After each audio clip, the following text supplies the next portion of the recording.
Якуб? Да, ситуация очень сложная, папа. Они проводят много времени вместе. Кадир совсем спятил, говорит, все расскажет Керему. Все ему расскажет. Именно, папа. Он и имя изменил. Представился Айханом. Какой же негодяй. И что? Что нам делать? Это добром не кончится. Этот мерзавец Кадир может все рассказать. Значит, пришло время обрубить ему длинный язык.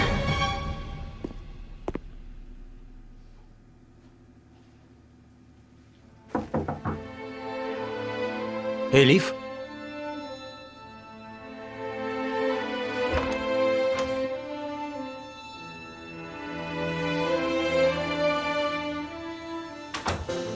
Как прошла прогулка? Нормально. Что говорит Элиф? Ничего. Мы поговорили о прошлом. Когда она впервые увидела меня, подумала, что идет один известный актер.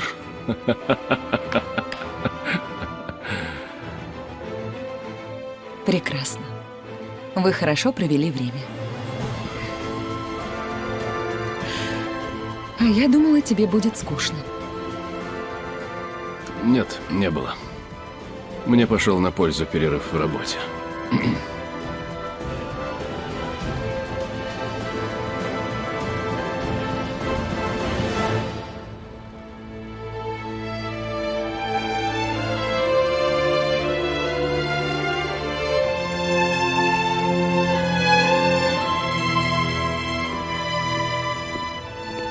Элиф? Вот ты где. А я тебя искал. Что случилось, Керембей? Уже долгое время я хочу тебе признаться. Не думал, что это будет так сложно.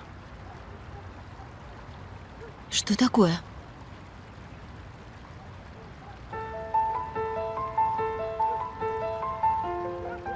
Ты обронила на свадьбе. С того дня он всегда со мной. И есть еще кое-что. Но это гораздо глубже. Я потерял покой. Керембей.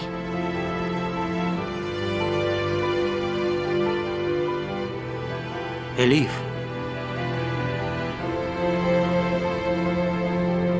Я полюбил тебя.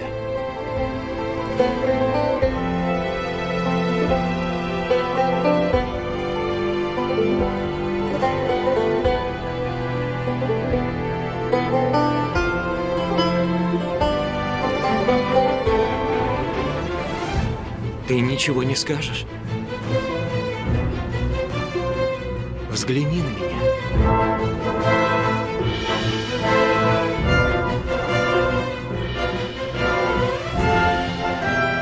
Это невозможно.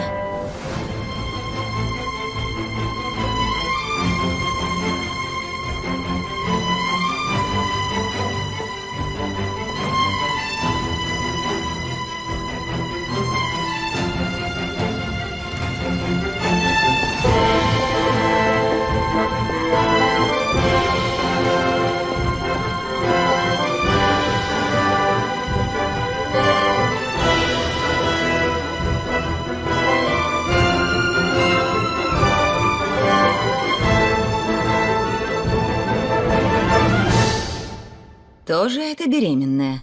Говорит, что не Дефне. Разве это возможно? Добрый вечер. Привет, милая. Можно мне воды? Конечно.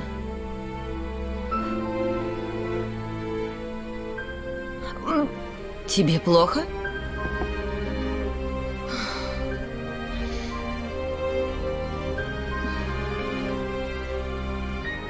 Кажется, я отравилась. Может, это она беременна? Что ты? Конечно, нет.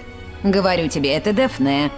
Она сказала, что Дефне не беременна. Послушай, по ее словам, и у Якуббеи другая женщина есть. Ай, Айсель, не говори ерунды. Что она там знает? Я об этом и говорю, она не знает. Аллах, Аллах.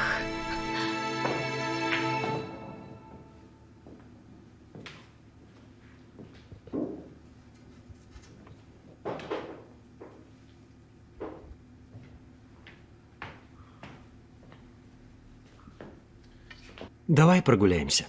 Что такое? Что случилось? Я расскажу. Ты идешь? Иду. Подожду тебя внизу.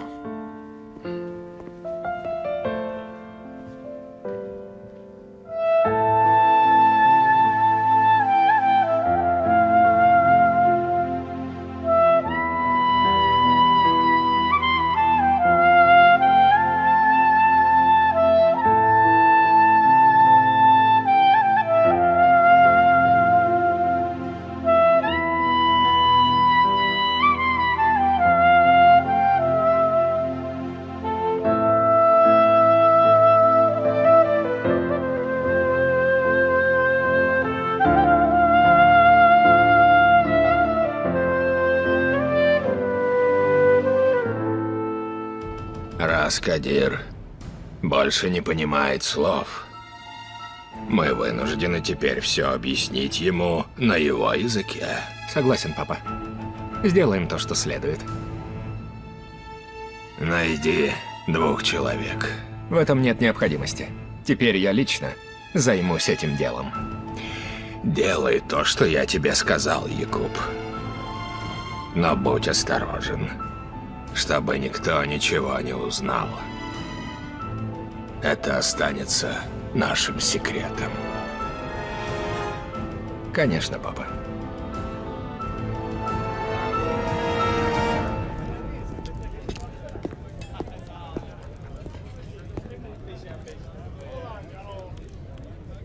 Куда ты так торопишься? Я пропал, дядя. Расскажи мне все с самого начала. Знаешь, впервые я тебя не послушал. Пошел против тебя. В чем?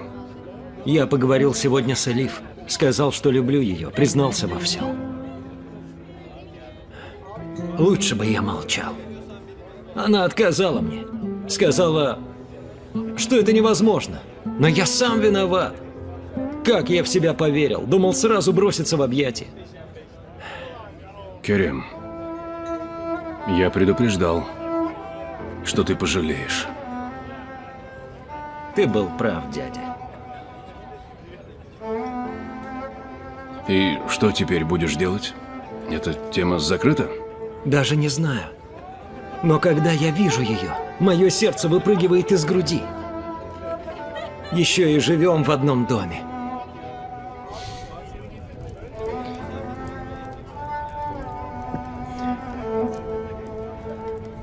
Но есть один выход. Какой? Я думаю переехать. Это будет началом чего-то нового. Керем, Не говори ничего. Это лучший вариант.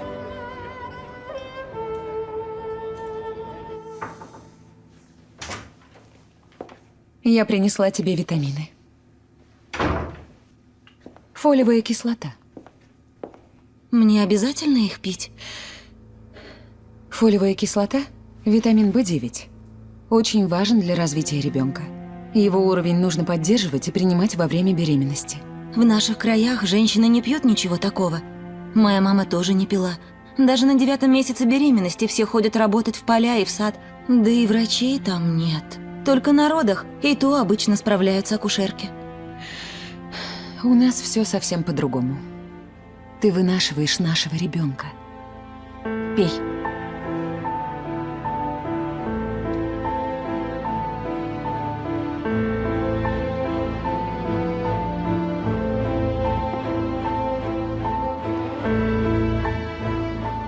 Какой красивый. Сегодня купили. Купили? Да, это подарок Ахраманбея. А для Назлы он купил вот этот браслет.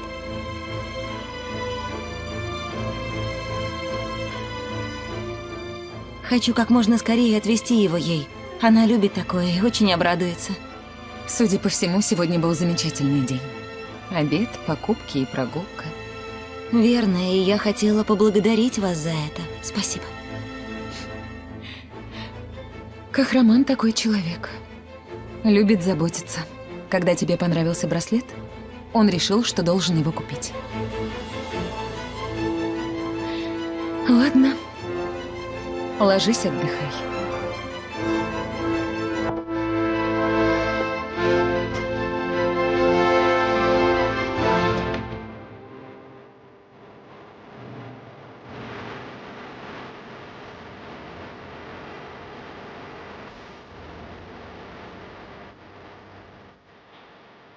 Сердце от вина пьянит. От любви еще пьяней. Но забыться не могу. Все мечты мои о ней. Сколько я не спал ночей, чем себя не занимал. Только к радости своей я душою улетал. Любишь, милая, меня, или позабыть давно, и пьянит еще сильней сердце горькое вино.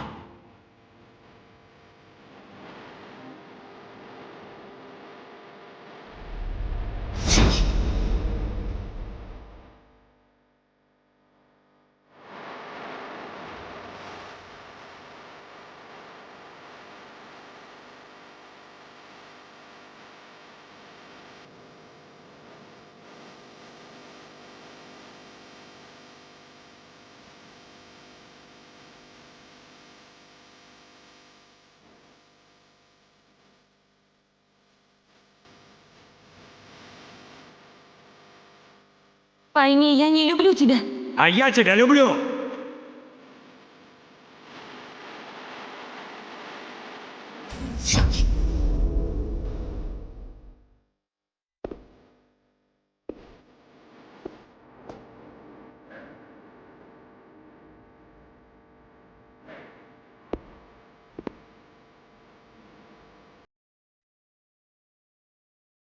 Ты правда пошел и рассказал все ее матери? Зачем тебе это? Из-за любви, племянник. Из-за любви. Если кто-то дотрагивается до моей Лив, я в бешенстве. С ума схожу. Теряю контроль. Ой-ой-ой-ой.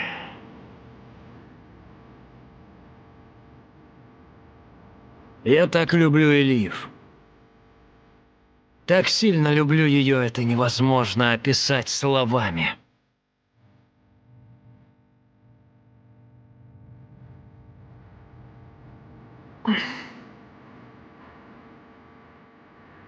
Я буду держать твою руку. Ты будешь смотреть мне в глаза. Мои боли и тоска закончатся. Я не смог тебя забыть. Я вижу везде тебя. Я все еще живу мечтами лишь о тебе одной.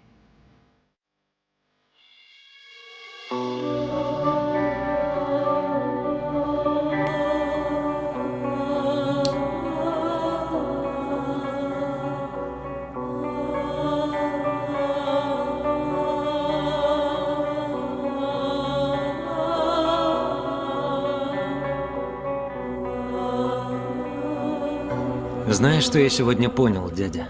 Я никогда раньше никого не любил. А сейчас в меня как будто выстрелили.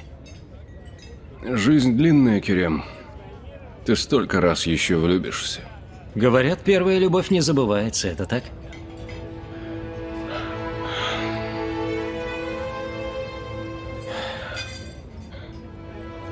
А ты никогда не рассказывал мне о первой любви. Не будем окунаться в прошлое. Но я хотя бы немного отвлекусь. Дядя, расскажи мне о них. Прошло много времени, я уже не помню. Дядя, ты меня не проведешь.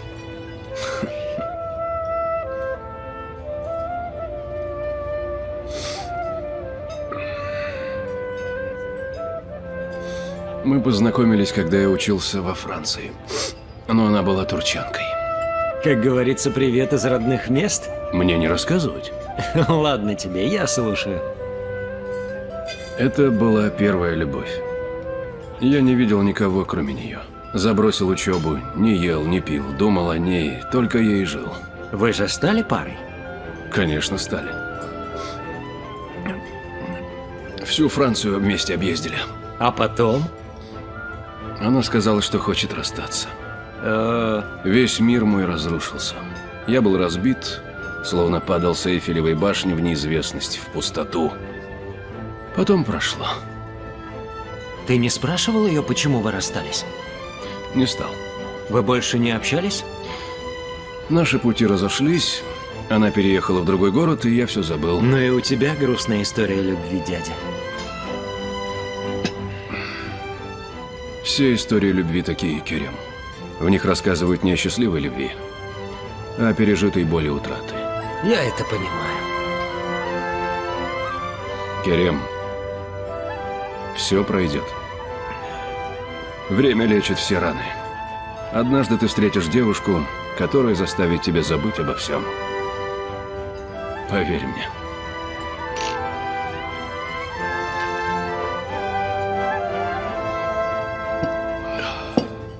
Папа, это еще не все. У Кахрамана, кажется, какие-то проблемы. Я ничего об этом не знаю. Что такое? Так он странно себя ведет. Не приезжает в офис, не занимается делами. Его мысли витают в облаках. Я пытался с ним поговорить, разузнать что-то. Не вышло. Он все отрицает, раздражается. Я попробую с ним поговорить. Я не об этом. Это риск. Он может совершить ошибку, нанести ущерб. Кахраману я доверяю как самому себе. Сколько бы у него не было своих проблем, он не забросит работу. Верно. Да.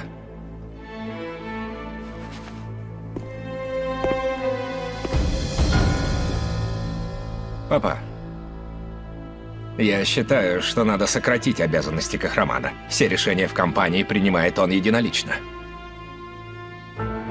Не стоит. Стоит, папа, и давно.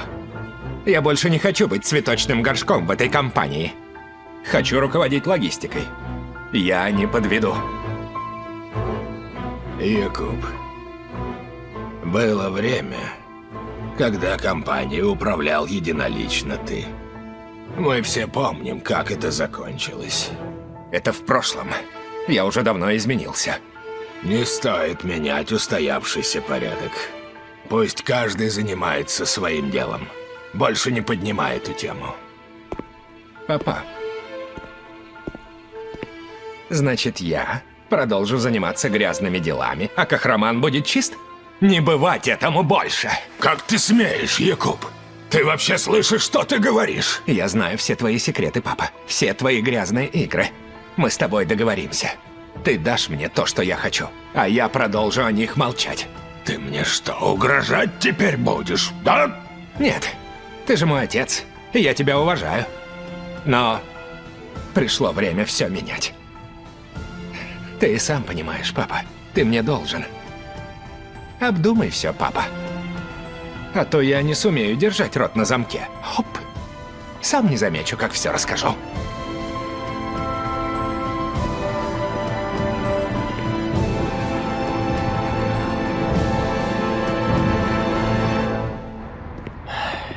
Был кто-то похожий на твою первую любовь?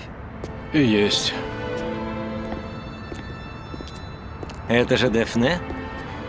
Керем, я не буду рассказывать тебе всю свою жизнь сегодня. Стой, иди сюда. Ты же не собираешься вести машину сейчас. Поедем на такси.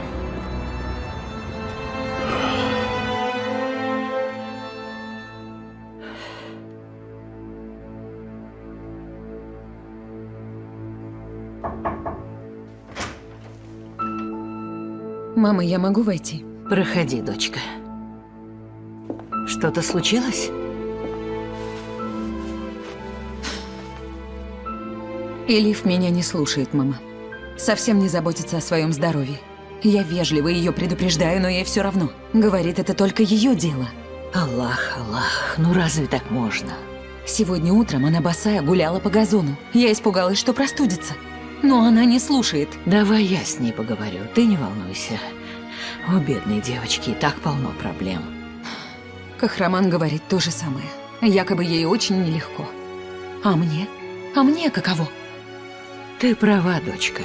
Я поговорю, объясню ей все. А ты не переживай, милая моя.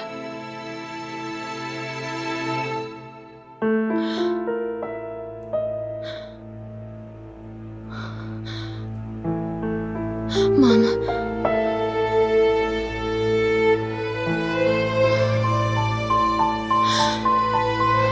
Мама.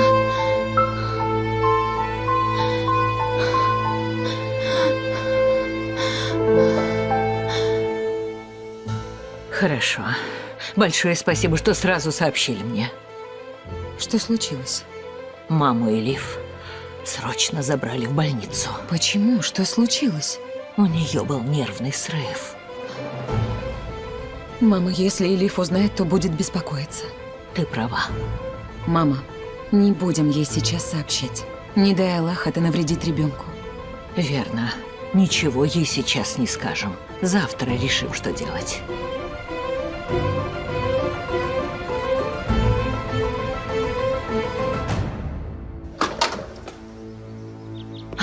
Халиль, сейчас же поезжай на работу к Дефне. Она забыла там сумку. Забери и возвращайся. Хорошо. Прямо сейчас, поторопись. Скорее. Понял.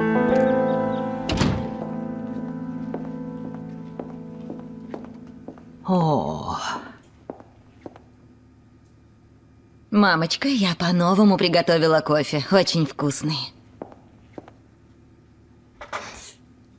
большое спасибо. Приятного аппетита. Вы сегодня какая-то другая. О чем это ты? Не знаю, но выглядите очень красиво. Только не поймите меня неправильно, вы всегда красивая, но сегодня как будто излучаете свет. Каймет Ханым! Что случилось, дочка? Каймет Ханым, мне очень срочно нужно поехать к маме. Послушайте, это важно. Очень срочно. С ней точно что-то произошло, я это чувствую. Ночью мне приснился плохой сон, я прошу вас. Я знаю. А адвокат позвонил мне. Ну, успокойся, ничего страшного. Что вы знаете? Что он сказал? Вчера ночью твоей маме стало плохо, и ее сразу отвезли в больницу. Как отвезли в больницу? Каймет Ханым, почему вы мне не сказали?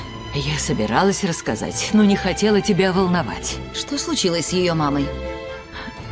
Милая, пойдем выйдем на улицу, ты подышишь воздухом. Не стоит беспокоиться, с ней все в порядке.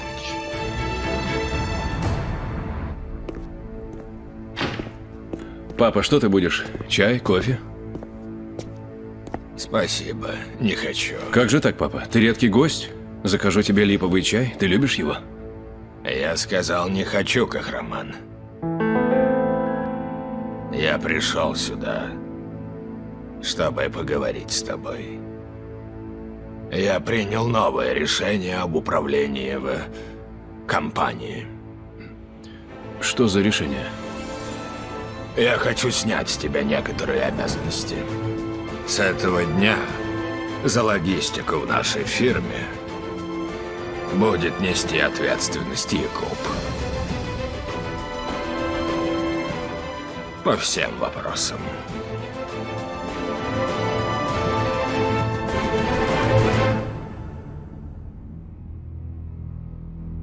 Как я тебе? Отлично выглядишь, папа. Ну куда ты так собираешься? Какие-то планы? Сегодня великий день. Что случилось? Потерпи немного, все узнаешь. Начинается эпоха твоего отца. Я никак не могу понять. Каймет Ханым, почему вы скрыли это от меня? Она моя мать. Почему вы мне не сказали? Я вовсе ничего от тебя не скрывала. Что изменилось, бы узнаете ночью. Ты и так много всего пережила. Мы должны думать о здоровье ребенка. Ребенок?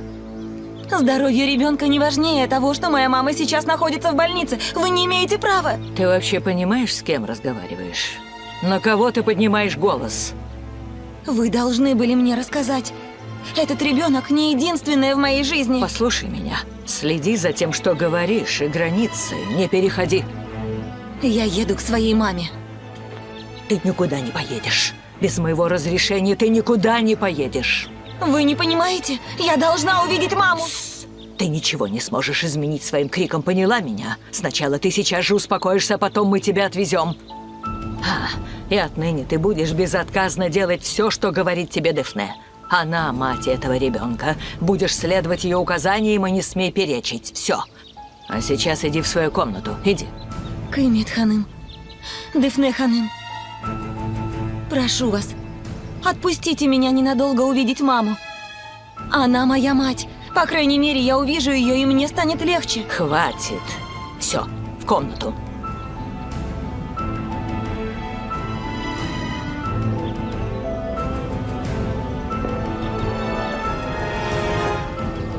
Вы совершенно правы, мама. Заслужила. Я уважаю твое решение, папа. Но раз ты пришел к такому заключению, значит, тебя что-то беспокоило. Я ошибся? Вовсе нет, Кахраман. Это мое управленческое решение. Иногда некоторые изменения идут на пользу. Папа, ты же знаешь, что мой брат несколько лет назад втянул компанию в неприятности. Ну, это в прошлом. Якуб изменился. Стал мужчиной. Я доверяю ему.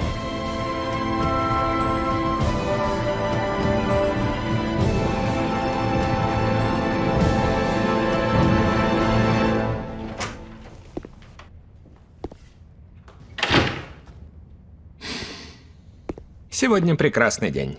Думаю, произойдет что-то невероятное. Все в порядке? В полном порядке. Сегодня будет удачный день. Ну, а у тебя как дела? Как на любовном фронте? Ты признался ей? Даже не спрашивай. Я-то признался, но... Передо мной сидит мужчина, которого отвергли? Именно так. Это не так, дорогой Керем. Это не так. Ты, наверное, пришел, сказал ей «я тебя люблю», а она ответила «это невозможно». Так и было. «Это невозможно» означает совсем другое. Дядя, я ничего не понимаю. Племянник, а ты что думал? Женщины капризные создания. Они тебе сразу «да» не скажут. Им нравится, когда мужчины за ними бегают. А мы любим за ними охотиться. Понимаешь? Охотник-добыча – наша схема. Верно говоришь. Я об этом никогда не думал. Ты отказался от своих чувств? Нет, я не отказывался. Но все равно я был немного разочарован. Послушай, мой лев. Профессиональный охотник должен осторожно подходить к своей добыче, чтобы ее не спугнуть. Дядя. А что такого? А разве я неправильно говорю? Женщины робкие, нежные, хрупкие. Ты скажи мне, как зовут ту девушку? Элиф. Ха! Ты сначала попробуй подружиться с Элиф. Ведь то, чему суждено случиться, произойдет. Верно, ты совершенно прав. Конечно, я прав. Я всегда говорю только правду. Ты поднял мне настроение, дядя. Спасибо тебе. Я не откажусь от Элиф. Вот так и надо действовать. Молодец.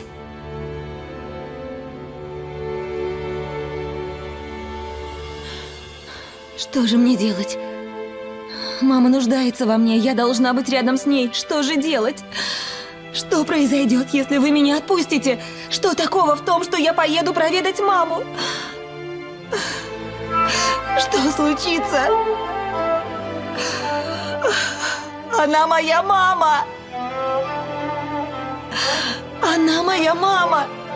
Я нужна ей. Мама!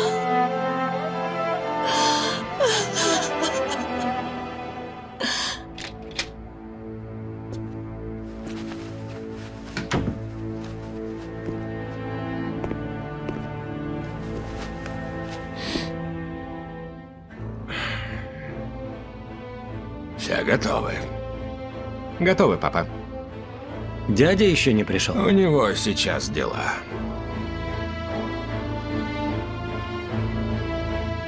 Начиная с сегодняшнего дня, ввиду большого числа задач, теперь в компании за направление логистики будет отвечать Якуб Ярюкхан.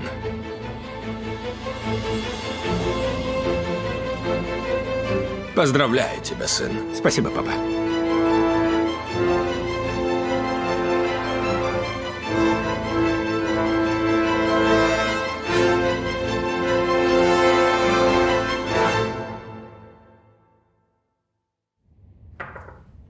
Да? Дядя, в чем дело? Дедушка передал дяде Якупу логистику? Это семейная фирма. Якуб тоже владелец компании. Такое вполне возможно. Да, хорошо, но почему все произошло так резко? Мы с тобой отлично справлялись с работой, не было проблем. Отныне будешь работать с дядей Якупом. По-твоему, все в порядке? Ты согласен? Папа захотел, чтобы было так. Ничего не поделаешь.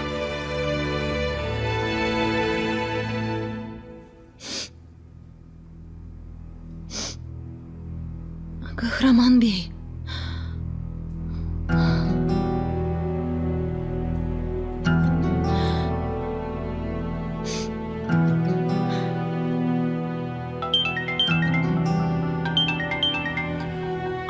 Потом поговорим. Ладно.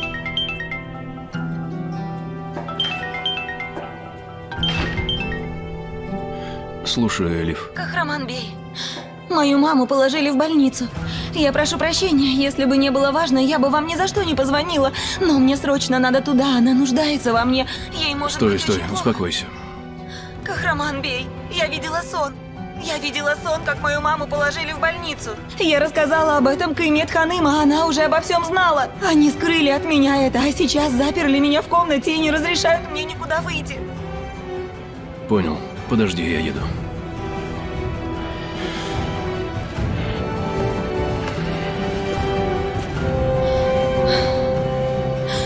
Аллах, прошу, пусть с мамой все будет в порядке. Прошу, пусть с ней все будет хорошо. Куда ты идешь? У меня есть пара дел, дедушка. Что, с твоей подружкой? Нет, сегодня годовщина смерти папы. Я заберу маму, и мы поедем на кладбище. Конечно. Поезжайте. Да упокоит его Аллах. Спасибо. Увидимся. Если бы он знал, что могила пуста. Закрой свой рот, Якуб.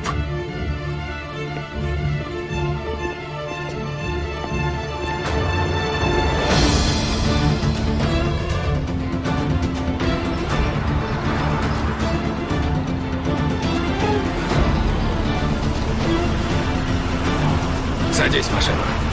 Кто вы такие? Замолчи и садись.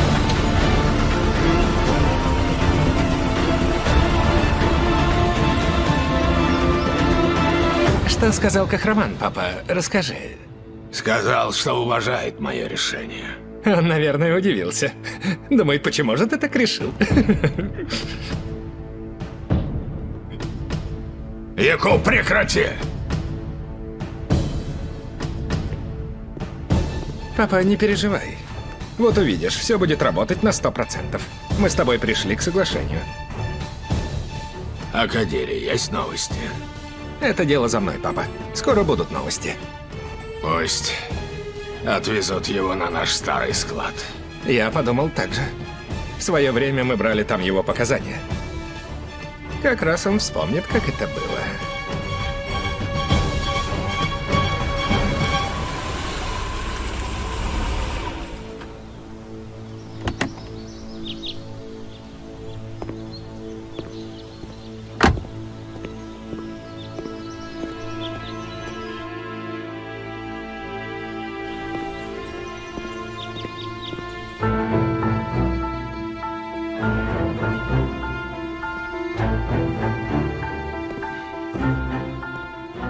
А где Элиф? В своей комнате, сынок. Ее мать положили в больницу, а вы не разрешаете ей туда поехать. И она сразу тебе пожаловалась. Мама, у вас нет права так поступать. Она позвонила мне, вся в слезах. Сынок, да я готова была ее отпустить, но слышал бы ты, что она мне наговорила. Она кричала и никого не слушалась. Да, Кахраман. Она сама виновата. Ее маму забрали в больницу, а вы не сообщили ей. Любой отреагировал бы так. Она совсем не думает о ребенке. Только о своих проблемах. А если с малышом что-то случится? К тому же я разговаривала с адвокатом. Ее мама в порядке, нет ничего страшного. Пусть успокоится, а завтра мы ее отвезем. Когда вы стали такими жестокими? Она же волнуется за свою мать и хочет увидеть. Вы не можете держать ее? Элиф это заслужила. Никто этого не заслуживает, Дефне. Если хочет увидеть мать, увидит. Вот и все.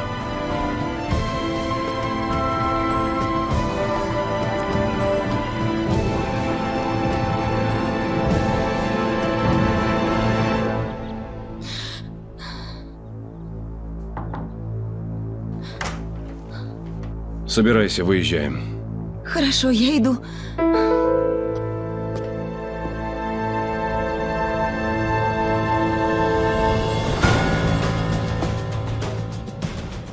Вы видели это, мама? Сразу к Ахраману позвонила. Кто знает, что она про нас наговорила?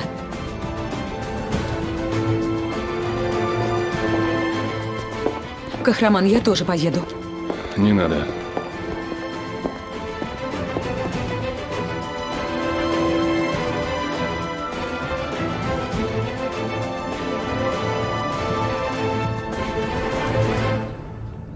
Куда это они, мама?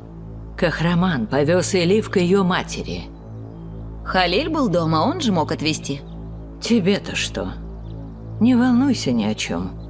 Ни во что не вмешивайся. Не суй свой нос куда не просят, дочка. Уф. И в чем я сейчас виновата?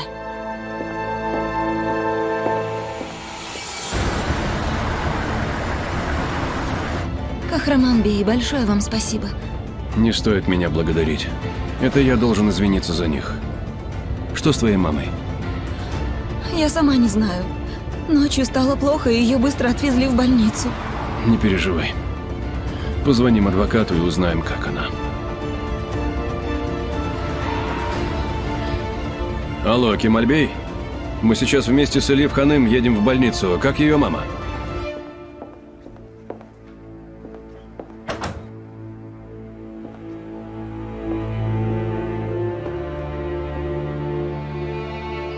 Ну где же ты, Халиль? Они только недавно открыли офис. Ты забрал сумку? Конечно, забрал. Еду обратно. Давай, я жду тебя.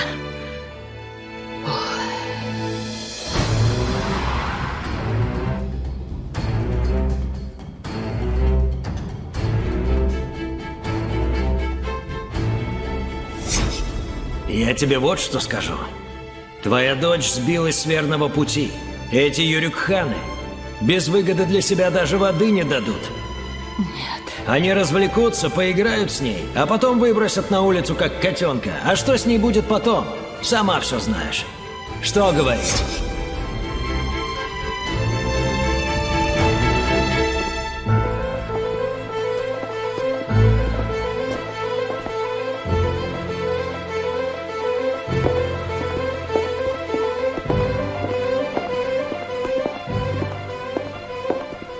Кемальбей, где моя мама? Как она? Она в палате. Элиф Ханым, у вашей матери вчера случился серьезный нервный срыв. Ей дали успокоительное, ей уже лучше. Я могу ее увидеть? Конечно. Но только на 5 минут. Прошу.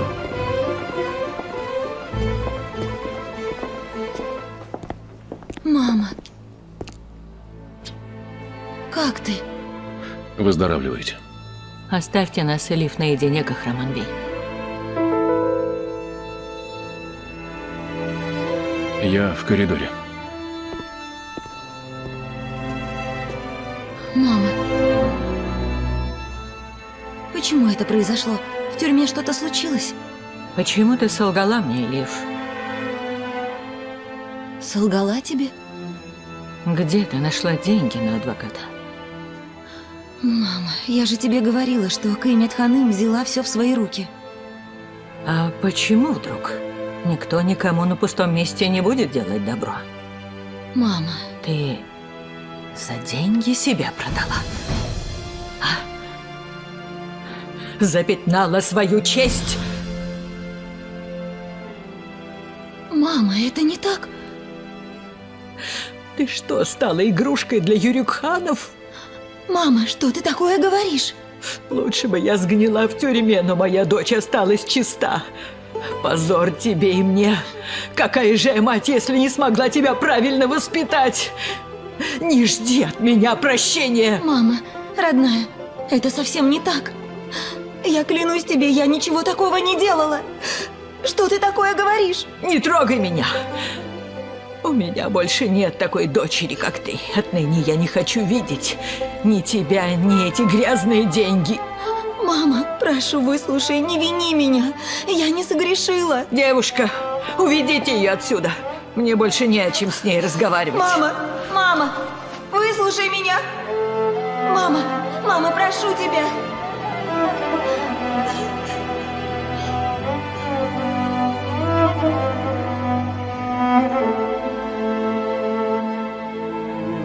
Режиссер Садуллах Шентюрк. Продюсер Онур Гювенатам. Конец 11 серии.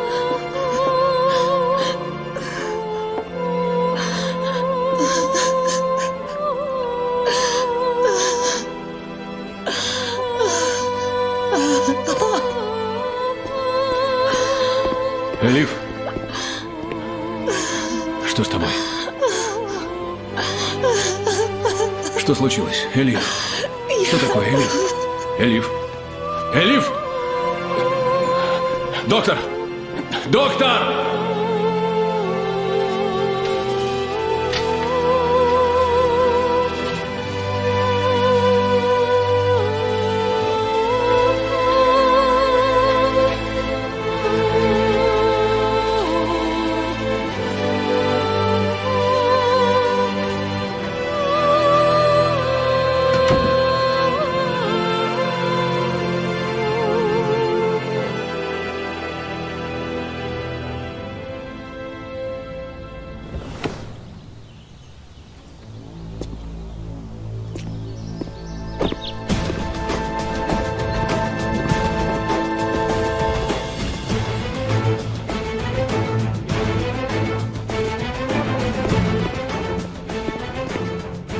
Халиль приехал. Давай мне.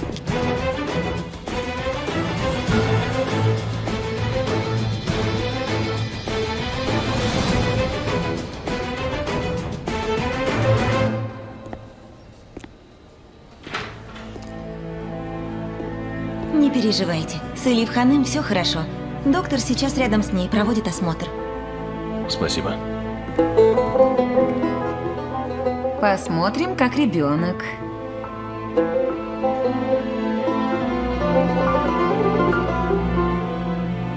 Итак, а вот и он.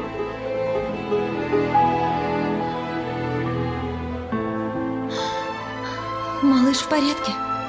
В порядке.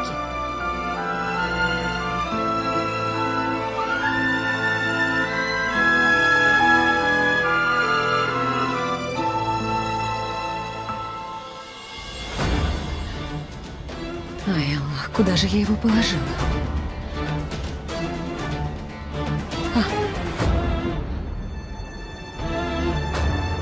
Дай-ка мне, дочка. Если там что-то плохое, ты же ни за что мне не расскажешь, Каймет Ханым. Нет, ничего плохого, Зиябий. Ай, Аллах, я забыл свои очки в кармане куртки. Давайте я вам прочту. Да, держи, дочка. Без очков я все равно ничего не увижу. Вы уже слушали биение сердца? Нет. Еще нет. Ладно. Сначала у младенца формируется сердце. Я вам дам послушать.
Дай сюда. Вам-то какая разница, какой у меня уровень сахара?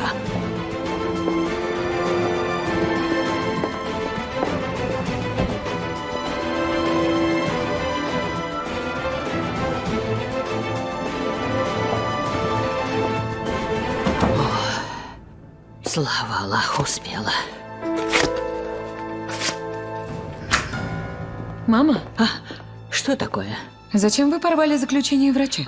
Эти бумажки, от них совсем никакой пользы, только расстраиваешься. Что там было написано, мама? А что там может быть? Результаты анализа крови, холестерина, уровень сахара на голодный и полный желудок. Полно бесполезных вещей. Я видела там свое имя, мама. Ну что ты такое говоришь?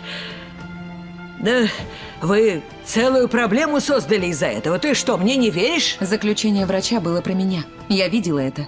Да что ты такое говоришь? Это заключение никак с тобой не связано. Неужели ты думаешь, что я буду тебе врать? Я всего лишь сказала, что я видела свое имя. А я говорю, ты ошибаешься, дочка. Оно про меня. А с одной стороны ты, с другой Зиябей. Вы не даете мне спокойно жить. Стыдно так изводить человека.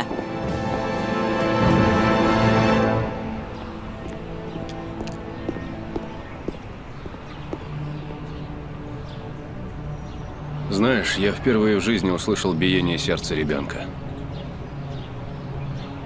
Он размером с фасолинку, а сердце бьется.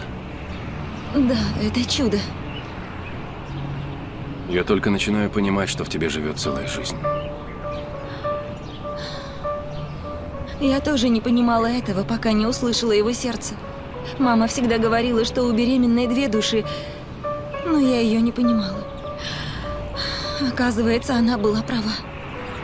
Папе удалось прочувствовать это трижды. А я переживаю это впервые.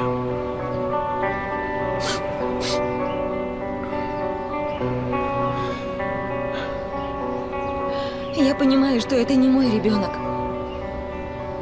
Но я начинаю его чувствовать. К тому же, доктор сказала, что мне нужно начать следить за питанием. Например, недавно мне резко захотелось сладкого. Я могу купить тебе что-нибудь сладкое. Будешь? Нет, сейчас не хочу. Точнее, ребенок не хочет. Если тебе что-нибудь захочется, только скажи мне, хорошо? Точнее, если он захочет. Хорошо. Ах, Аллах.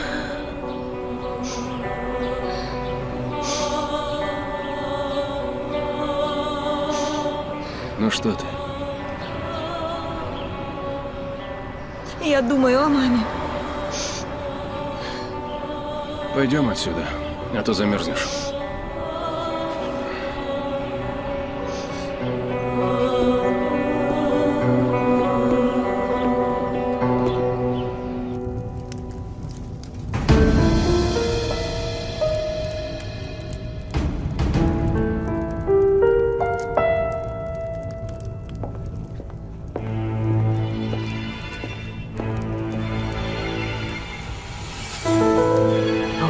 Мама?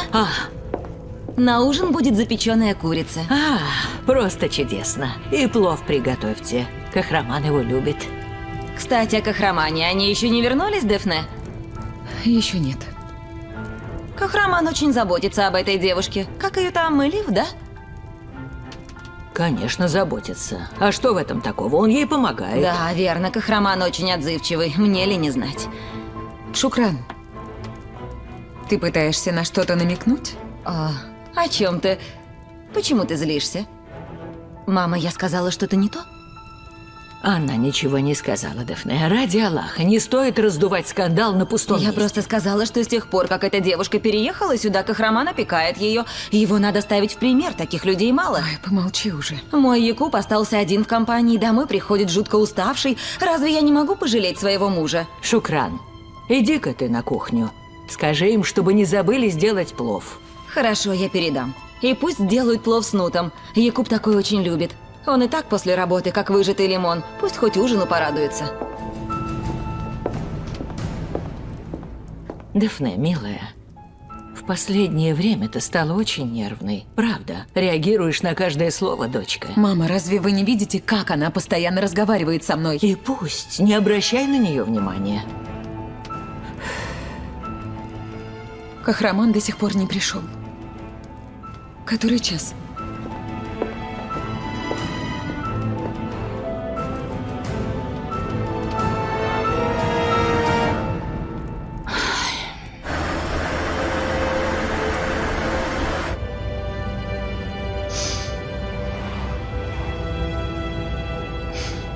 Тебе плохо? Да. Я пошла на все это только ради мамы и сестры. А сейчас мама даже видеть меня не хочет. Мне было очень больно слышать ее слова. Очень.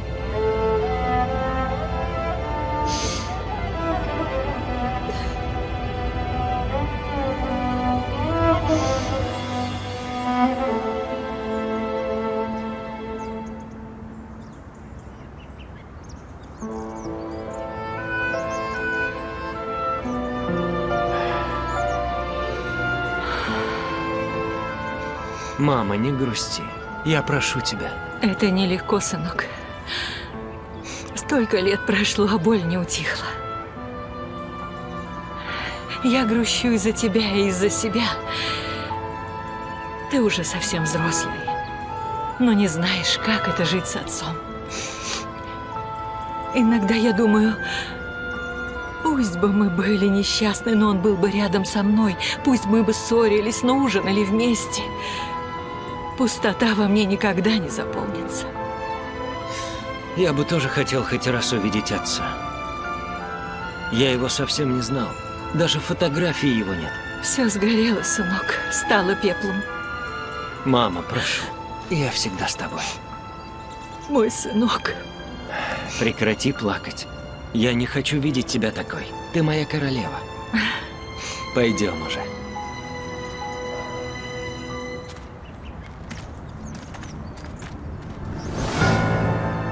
Все думают, что ты умер, а ты спокойно гуляешь по городу. Чего ты пытаешься добиться, Кадир? Я вам говорил, я хочу вернуть свою семью. Мы все начнем с нуля. У нас будет другая жизнь. Сейчас твоя жизнь зависит только от меня. Зачем ты ее себе ломаешь? Я скучал по ним. Так, Кадир, мы уже здесь были и обо всем с тобой договорились. И на этот раз это наша последняя встреча. Если я еще раз услышу, что ты приблизился к Керему или Мирьем, твоей семьей станут земляные черви и насекомые. Это последнее предупреждение. А теперь иди и хорошенько подумай. Папа, мы его не тронем? Нет, не тронем. Но если я еще раз увижу его рядом с Керемом, я уничтожу его.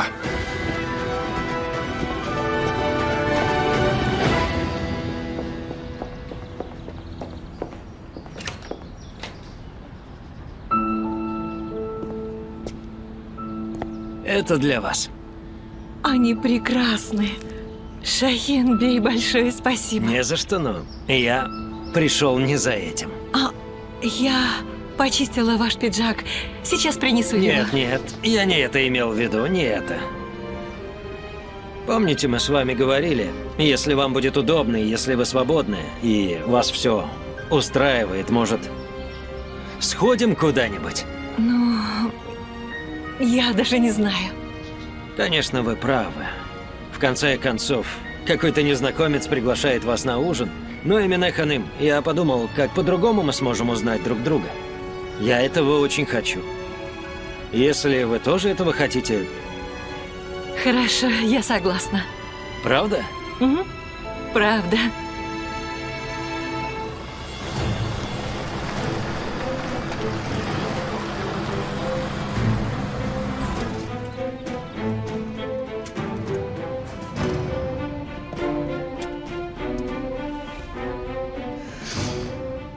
Прошу, не плачь. Как мне не плакать, Кахраман-бей? Это все так сложно для меня. Вы не сможете меня понять. Как она на меня смотрела. Как оттолкнула мою руку, у меня все это перед глазами. Мы поговорим с твоей мамой.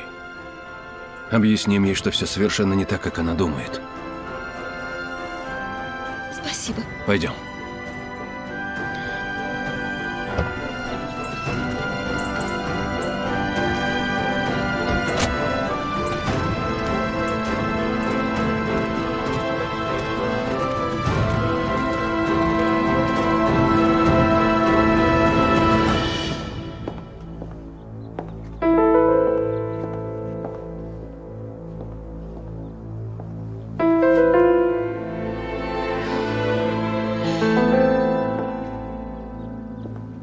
Дэфне, вот, я уже закончила одну пинетку.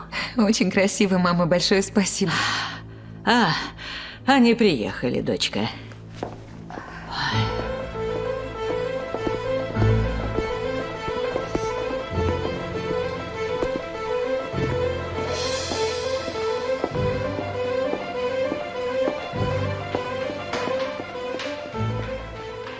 Что с ней, Кахраман? Мама Элиф была с ней очень резка, даже слишком. Оставьте ее ненадолго. Что это значит? Проходи, садись, сынок, иди садись сюда. Расскажи, что там произошло? Почему ее мама была резка с ней?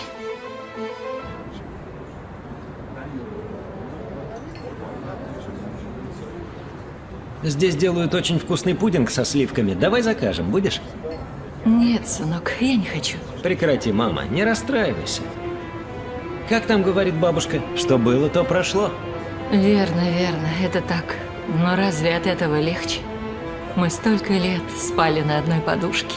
Это была прекрасная история любви. Кадир и Мирьям.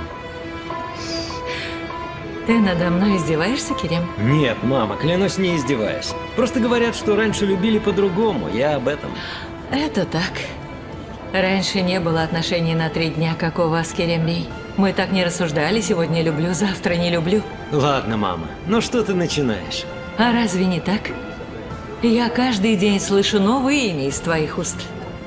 Это больше не так. У тебя кто-то появился? И да, и нет. Я сам ничего не понимаю. Прямо загадка. Кто она? Я ее знаю? Элиф.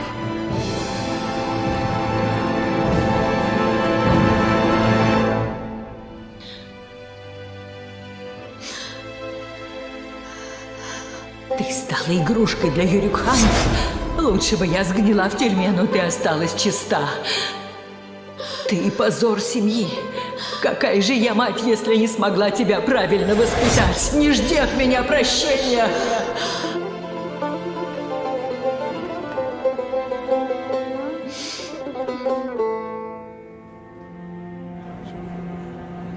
Так это наша Элиф? Я поняла это по твоим взглядам на нее. Да, но есть проблема. Дядя Кахраман не хочет, чтобы я сближался с ней. Почему? Говорит, что разочаруюсь, что мы не подходим друг к другу. А ты уже говорил с Элиф на эту тему? Конечно, говорил. Я даже признался, что влюблен в нее. Аллах, Аллах. А я, оказывается, совсем ничего не знаю. А что она? А она меня отвергла. Ну ты, конечно же, просто так дело не оставишь. А что делать? Это твое решение, сынок.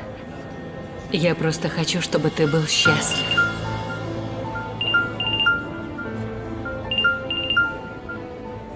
Слушай, Айханбей. Надеюсь, я не помешал? Нет, что вы. Я не на работе. Мы с мамой пришли в кафе. Я звонил по поводу сегодняшнего вечера. Если ты свободен, давай увидимся. Да, конечно, увидимся. Созвонимся чуть позже. Хорошо. Керем,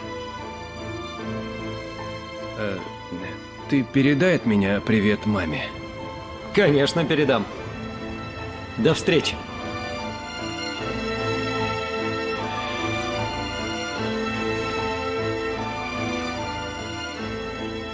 Его зовут Айхан. Мы недавно познакомились. Он старше меня, но мы отлично понимаем друг друга. Тебе от него привет. У него что, нет никого? Зачем ему вечером с тобой встречаться? Нет, наверное. Он никогда не был женат, и детей у него нет. Может, поэтому я ему понравился. Видит во мне сына. Ты только мой сын. Я не буду тебя ни с кем делить. Конечно, моя королева. Ты мое все. Моя любимая мама. А ты мой единственный принц. Ты вроде говорил, что здесь готовят вкусный пудинг, не так ли? И поподробнее расскажи мне про Элиф. Сначала.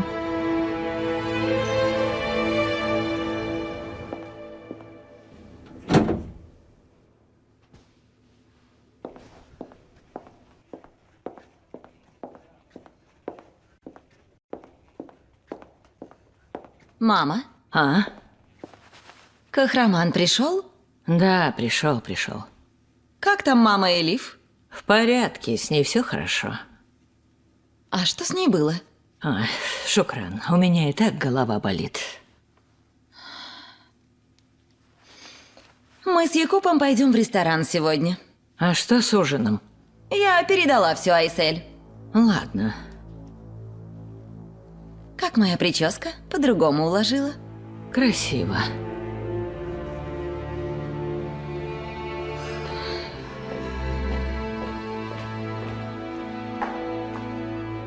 С тобой поговорить невозможно. Я не понимаю, как мама Элиф могла такое подумать. Она во сне это увидела? Не знаю. Я сейчас с ума сойду. Что за жизнь у этой девчонки? У нее когда-нибудь проблемы закончатся? Дефне, у Элиф не было никаких проблем. Это мы их создали. Из-за нас она соврала своей матери. Не защищай ее. С тех пор, как она появилась, все обезумели. Ты из-за нее постоянно на меня кричишь. Твоя мать берет мое заключение врача и сжигает его. Что за заключение? Не знаю, она не сказала. Порвала его и сожгла. Но я уверена, что в нем было написано мое имя. Дефне, прошу, не неси ерунды. Зачем маме сжигать твое заключение? И знаешь, ты права. С тех пор, как Элиф переехала сюда, многое изменилось. Мы все изменились. Я начал врать своей семье, чего никогда не делал. И ты стала другой. Я тебя не узнаю.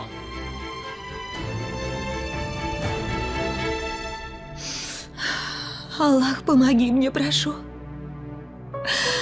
Помоги мне.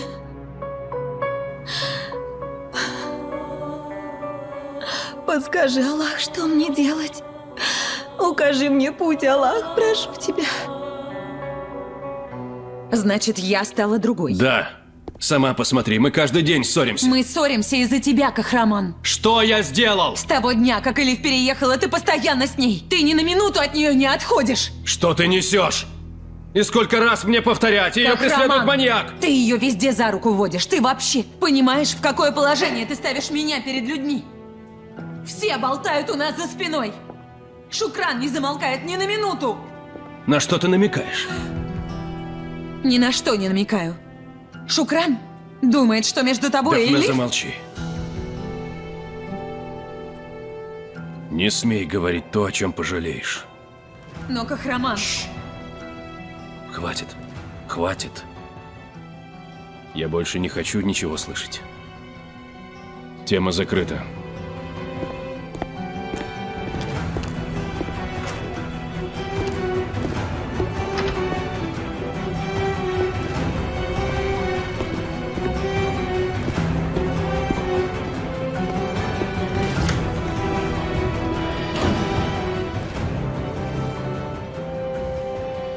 Шукран, дочка, что ты тут делаешь? Якуб ждет тебя внизу. Иду, мама.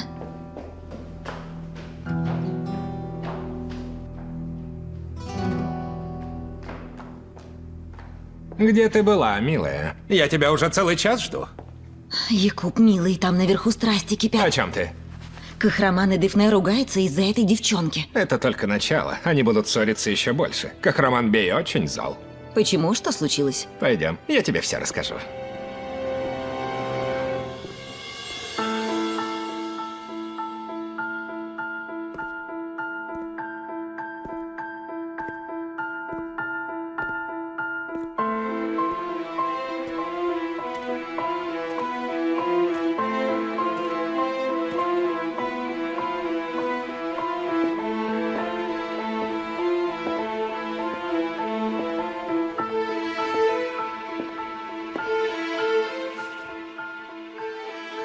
Алло? Эмине? Я как раз собиралась тебе звонить. Здравствуй, Дефне. У меня на сегодняшний вечер есть планы. Могу я попросить тебя несколько часов позаботиться о Мисудбее? Хорошо, я приеду. У тебя такой голос грустный. Что-то случилось? Все совсем вышло из-под контроля, Эмине. Я не знаю, что мне делать.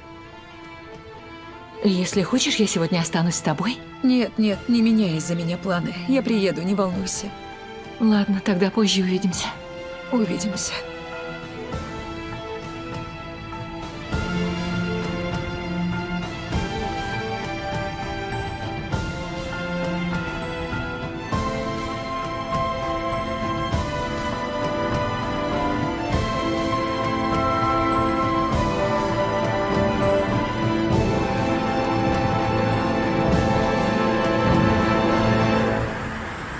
Может, погуляем немного перед ужином, Шакран? Ты какой-то странный, Якуб. Загадочный. Происходят прекрасные вещи, Шакран. Скоро наша жизнь изменится. Что такое? Птица счастья наконец выбрала нас? Именно. Птица. И она огромная, гигантская. Папа. Слушаю, папа. Нет, папа, все в порядке. Керем сейчас с Мирьем. Мы вместе с Шукран.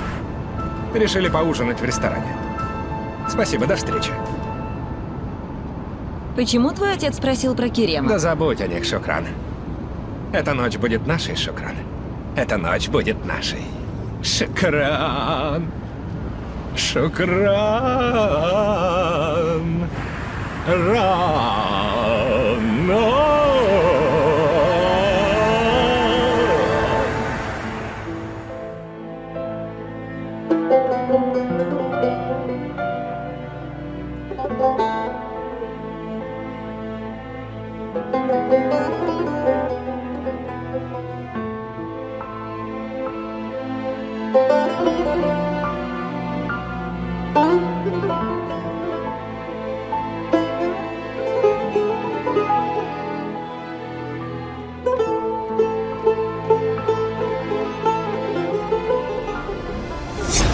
Мои милые. Мама! Мои родные, любимые девочки мои.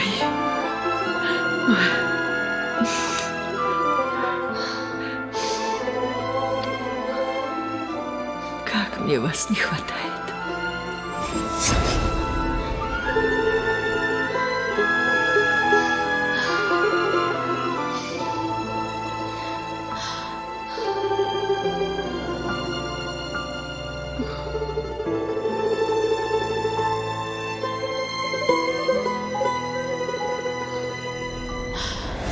Никто никому просто так не будет помогать. Мама, это... Ты за деньги себя продала? Запятнала свою честь? Мама, это же не так. Ты стала игрушкой для юрюкханов? Мама, что ты такое говоришь? Лучше бы я сгнила в тюрьме, но ты осталась чиста. Ты позор семьи. Прости меня, малыш. Прости меня. Аллах, прости меня. Прости. Я не смогу. Не выйдет.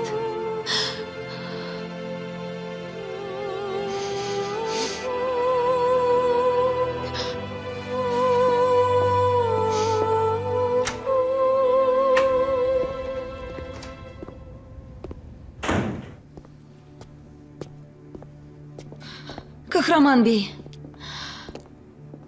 я как раз шла к вам. Что такое? Кахраман-бей, помните, вы говорили, что во что бы то ни стало, вы спасете мою маму и сестру. Да, говорил. Чего бы это ни стоило. Да, Элиф, что случилось? Я передумала.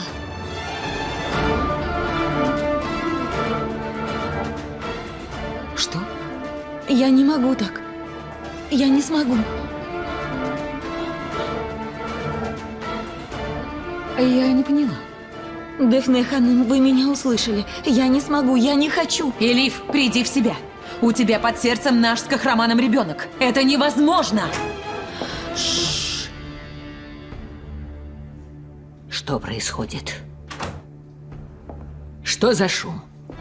Элиф Ханым больше не хочет вынашивать нашего ребенка. Она передумала. Как передумала?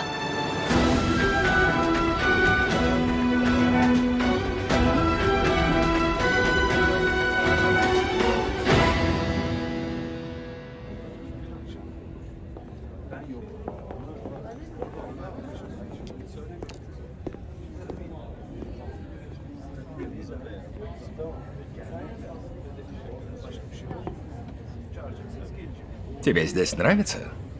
Тут красиво, но немного высоко. Мы теперь всегда будем на высоте, Шукран. Мы стремимся вверх. Что происходит, Якуб? Может, наконец расскажешь мне? Папа передал мне управление логистикой. Отныне я принимаю решения. А что это значит? Что значит? Это значит, что мы начали свой путь наверх. Скоро вся компания станет лишь моей. Ты серьезно? Я еще никогда не был так серьезен. Конечно, это касается и тебя. Теперь тебя никто насильно не будет отправлять на кухню. Ты поражаешь меня, Якуб. А ну, закрой-ка глаза. Закрой. Зачем? Закрой, закрой, закрой свои глаза. Открывай. Это тебе. Что это? Открой.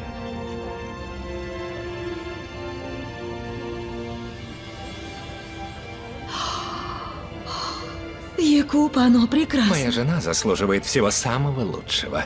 Тут 4 карата. Якуб, ты что, без ведома Кахрамана взял деньги из компании? Кто такой Кахраман? Это моя фирма, моя компания и деньги мои. Наденешь сам.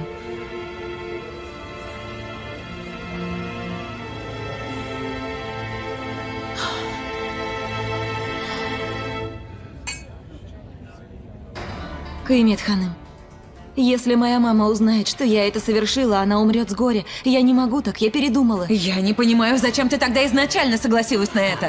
Сделаем вид, что мы этого не слышали, ты этого не говорила. У тебя нет на это права. Каймет ханым, я не могу потерять свою маму. Я не смогу этого сделать. Прошу, поймите меня наконец. Что понять? Ты носишь моего ребенка, ты обязана его родить. Дефне ханым, прошу. Нет, никогда. Сейчас же иди в свою Это комнату. тебе не игрушка. Хватит, замолчите! Кахраман, скажи что-нибудь, я так больше не могу. Элиф имеет на это право. Что значит имеет право? Что ты говоришь, сынок? Сколько мы сделали для этого ребенка? Все в доме его ждут, даже твой отец.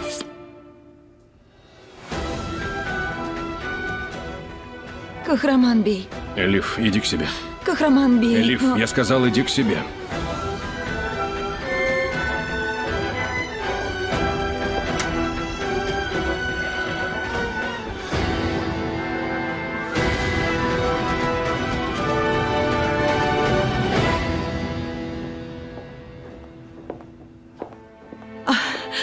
Добрый вечер. Здравствуйте, Мирием ханым. А где все? Шукран ханым и Якуб бей сегодня ужинают не дома. Кахраман бей наверху. Удачи тебе. Спасибо.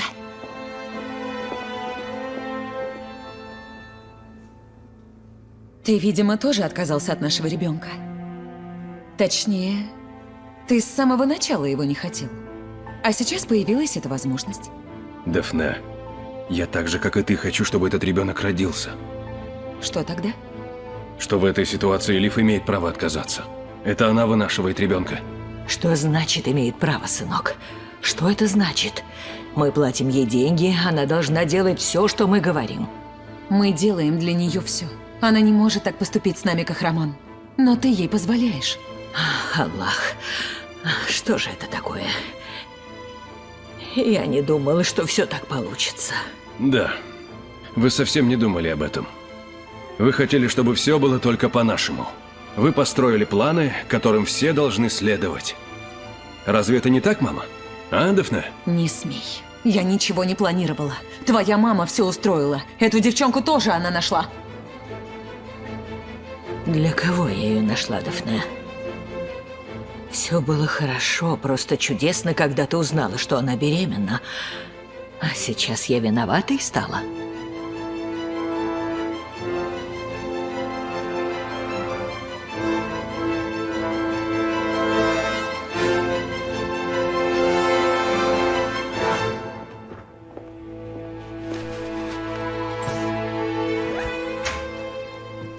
Элиф, я принесла тебе новое белье. А куда это ты? Я ухожу, Айсель. Каймет ханым знает об этом? Нет, Никто не знает. Сынок, мы всем сказали, что Дефне беременна. Что теперь будем делать, а? Что скажем?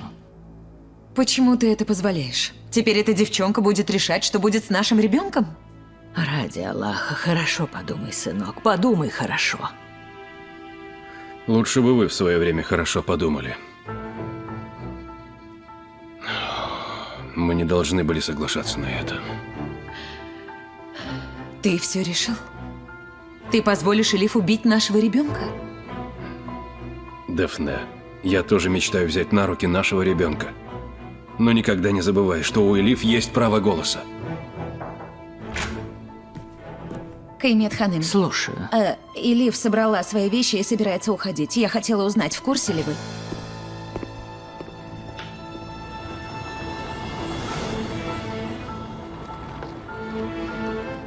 Откройте, пожалуйста.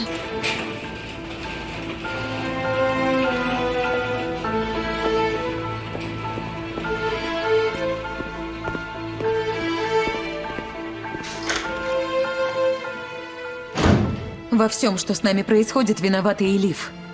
Вы нашли очень надежную девушку, спасибо. Следи за своим языком. Ты как со мной разговариваешь?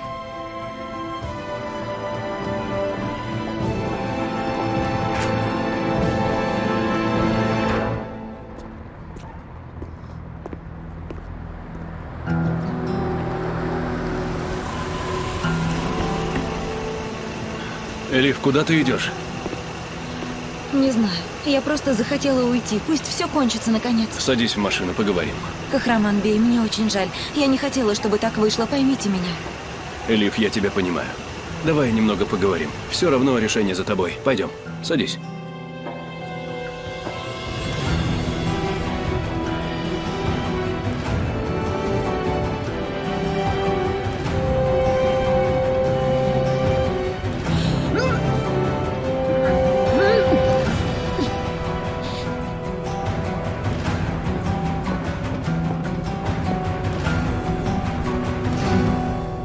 Моя мама очень многое пережила. Когда я был маленьким, мы потеряли отца.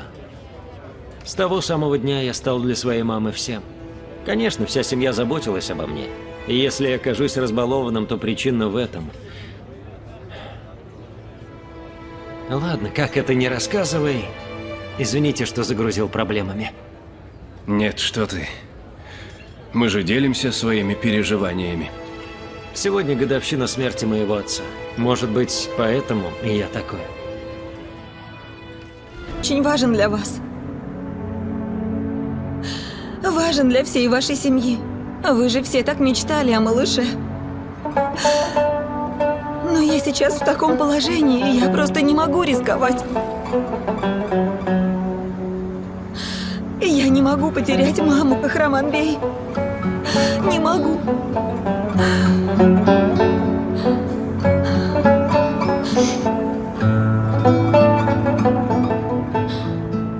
С другой стороны, речь идет о ребенке. О живом человеке. Мне его жалко. Как от него отказаться? Вы ведь сами слышали, как тревожно билось его маленькое сердечко.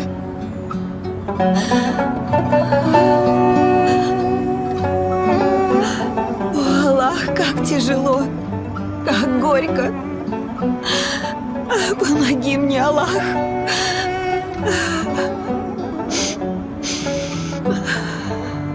Ну не молчите. Не молчите, скажите что-нибудь. Для меня мир перевернулся, когда я услышал его сердце. Шум и гомон этого мира смолкли. В тебе мой ребенок. Я ведь не первый день об этом знаю. Но стук сердца. Теперь я знаю, что он живет в тебе. Он придет в мир.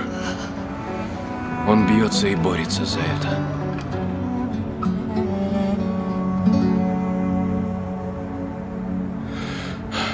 Знаешь, я не хочу переубеждать тебя. Мои слова не для этого. Ты была в трудном положении. У тебя не было выхода. Поэтому ты согласилась. И вот новое испытание. Но решать тебе.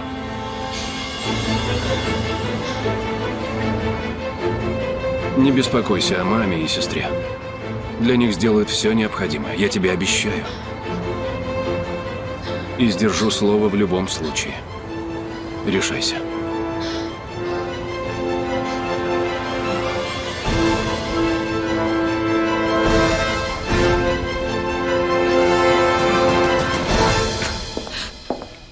Хорошо, Эмина, я тебе позвоню.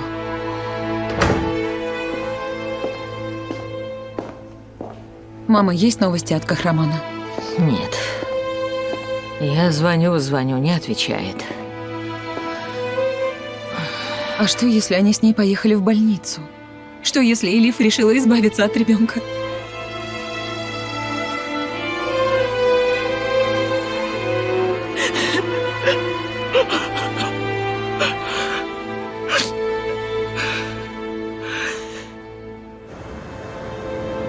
Нет, не могу. Не могу. Кахраман Бей, я не могу. Хорошо. Тогда покончим с этим. Кахраман Бей, мне жаль малыша, но поймите, умоляю. Элиф, ты только что решилась. Решилась. Но я же не убийца. Аллах, как мне быть? Иди сюда. Тише. Помогите мне, Кахраман Бей. Подскажите, как быть. Помогите мне, я не знаю, что делать. Помогите мне.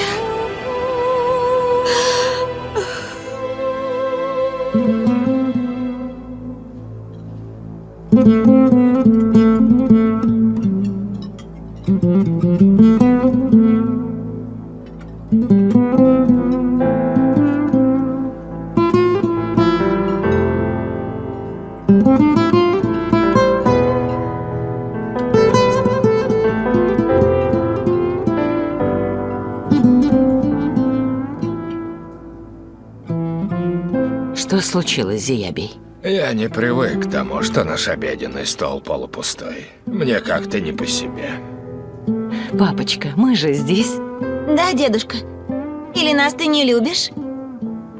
Разве такое возможно? Вы все цветы моей жизни. Сестры Джанан сейчас нет за столом. Зато я всегда рядом. Вы все для меня очень дороги. Мои цветы самые нежные и прекрасные. Вот только не привык я видеть в доме лишь часть своей семьи. А теперь, признаюсь, я начал бояться пугающей пустоты. Аллах всемогущий, не допусти, чтобы наша семья распалась. И мои родные разошлись в разные стороны. Откуда такие мысли, папочка? Что ты говоришь? В самом деле, Зиябий, что ты ни с того ни с сего? Сколько лет живем вместе, и пока что все тут. Уходить никто не собирается. Ты не уйдешь, правда, дочка? Мое место здесь, папочка. Я вас не брошу, что бы ни случилось. Спасибо. Спасибо.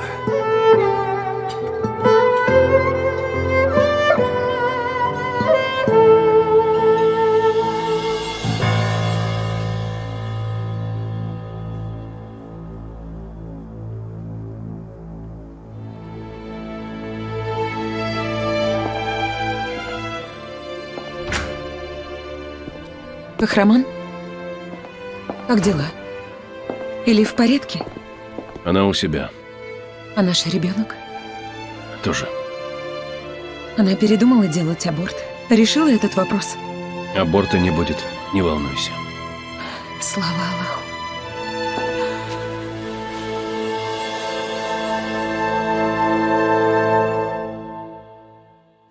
Завтра я весь день буду с тобой, дорогая. Не нервничай, я отпросилась. Не опаздывай, ладно? Я не пойду на операцию, не увидев тебя. Разве я могу опоздать? Я приеду заранее. Мы же будем вместе, когда меня выпишут, да, сестра? Конечно, родная, а как же иначе? Разлука закончится, и ты всегда будешь со мной, обещаю. Но сейчас тебе надо отдыхать. Ложись, засыпай. Доброй ночи. Завтра, когда я приеду, расскажу тебе про сюрприз. Сюрприз, да? Какой хороший. Тебе он понравится. Но ведь это сюрприз, я пока не скажу. Вот. Я на днях купила их. Сколько же красивых вещей. Мне не хочется спешить и покупать все сразу. Я растягиваю удовольствие. Хочешь, как-нибудь вместе сходим? Согласен? Конечно, пойдем. Мне тоже интересно.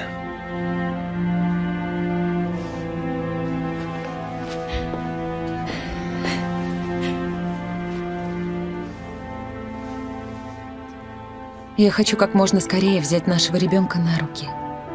И тучи рассеется. Все пройдет, дорогая. Не волнуйся. Будем с улыбкой вспоминать. Мне неспокойно, Кахраман, я вся на нервах. И Лив словно преследует неприятности. А ведь это и на нашего ребенка влияет. Очень надеюсь, что он родится здоровым. А я уже слышал биение его сердца. Биение сердца? Когда же? Элиф сегодня навещала свою мать. И вдруг у нее очень резко упало давление. Но пришел врач и помог ей. Это не было запланировано, все случилось неожиданно. В следующий раз поедем слушать вместе. Это просто волшебно.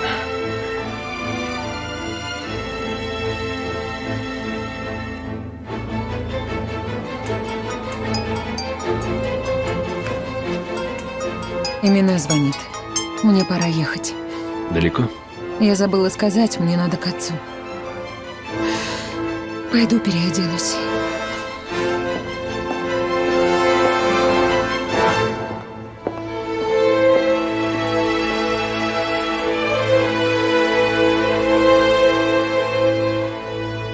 Да чего же ты нас напугала, милая? Мама очень рассержена, Каймет Ханым. Она очень многое нафантазировала и надумала. И главное, не переживай. Я завтра пойду поговорю с твоей мамой. Расскажу, что дело обстоит совсем не так, как она думает. Хотите рассказать ей о суррогатном материнстве? Разве это возможно? Мы храним это в тайне и не можем никому об этом рассказать. Каймет Ханым, завтра у нас злая операция. Я могу побыть рядом с ней? Конечно, дочка. Только предварительно хорошо выспись. Ты нервничала и очень устала. Ладно, пойду. Да, выпей молока, детка. Хорошо. Спасибо.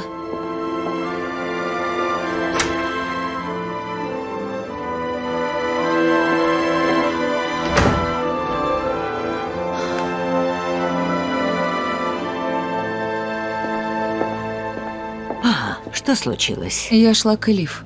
Элиф уже легла, она отдыхает. Не ходи, дочка. Ты куда-то собираешься? У имена дела, так что я еду к отцу. Передай мисс Судбею большой привет от меня. Хорошо, дорогая? Обязательно. Итак, сестренка, о чем ты хотела поговорить? Я с Керимом разговаривала. Так вот, ему очень нравится Элиф. Сестра, я уже говорил об этом с Керемом. Ему нужно ее забыть. Но он не может ее забыть, Кахраман. Он влюблен. Раньше у него всегда было много разных подружек. Сегодня еда, завтра седа, послезавтра ада. Мне ли не знать? Конечно. Ты так старался ради Керема. Сейчас он не вспомнит даже имен тех девушек. Он всех их забыл, Кахраман. А это значит, что он действительно полюбил Элиф. Знаешь, Кахраман, в этом мире не так-то просто встретить человека, которого полюбишь. Он не появляется по щелчку пальцев. С трудом находишь и легко теряешь. Я тому пример. Я очень любила Кадира.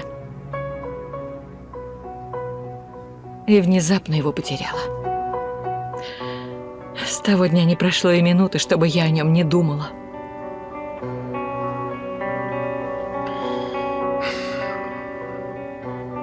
Сестра, Ирем еще очень молод. Он встретит свою девушку. Но почему ты так против этих отношений? Я не хочу, чтобы он страдал. Керем просто многого не знает. Кахраман, сейчас Керем расстраивается и переживает. И ты сам это видишь. Послушай, я прошу тебя как старшая сестра. Подумай еще раз. Помоги ему, Кахраман.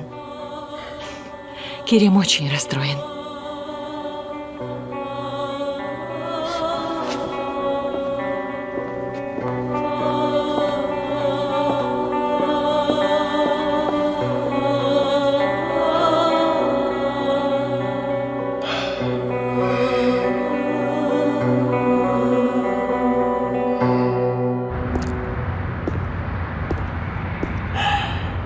Бедный Максут, посмотри, во что ты ввязался.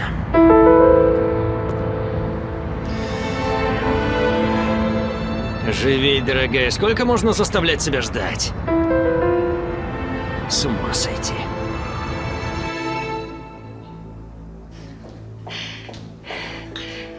Как я выгляжу? Для кого ты так нарядилась? У тебя появился мужчина? Пока рано говорить, мы едем ужинать. Кто этот счастливчик? Дефне, я уже опаздываю, потом расскажу. Лучше скажи, я тебе нравлюсь? Дорогая, ты очень красивая и прекрасно выглядишь. Что случилось? Духи очень резкие. Ой, я, видимо, перестаралась. Нет, не из-за этого. Меня еще дома тошнило. Аллах, Аллах. В таком случае на ум приходит только одно, но это невозможно. Знаю именно. Я не могу забеременеть. Дефне, я ужасно опаздываю. Еще увидимся. До встречи.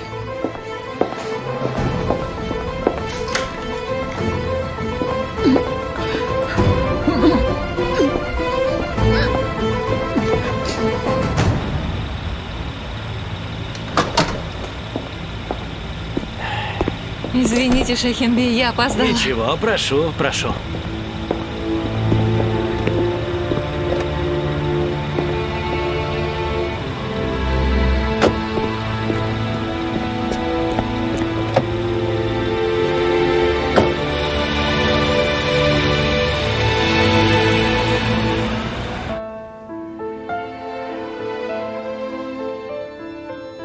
Я что-то чувствую, папа, но я пока не уверена. На самом деле это из области чего-то невозможного. Но если ощущения меня не подводят, я стану счастливейшей женщиной на земле. Помнишь, ты мне в детстве всегда говорил, ты станешь матерью, и я это увижу. Надеюсь, я ей стану, папа. Настоящей матерью. Я сама выношу своего ребенка. Произойдет чудо. Ведь я так долго его ждала.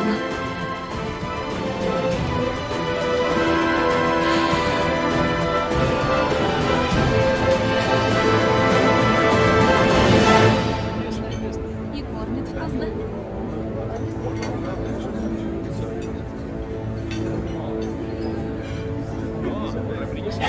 Хозяйка сразу вас отпустила? Да, Дефне отлично справляется.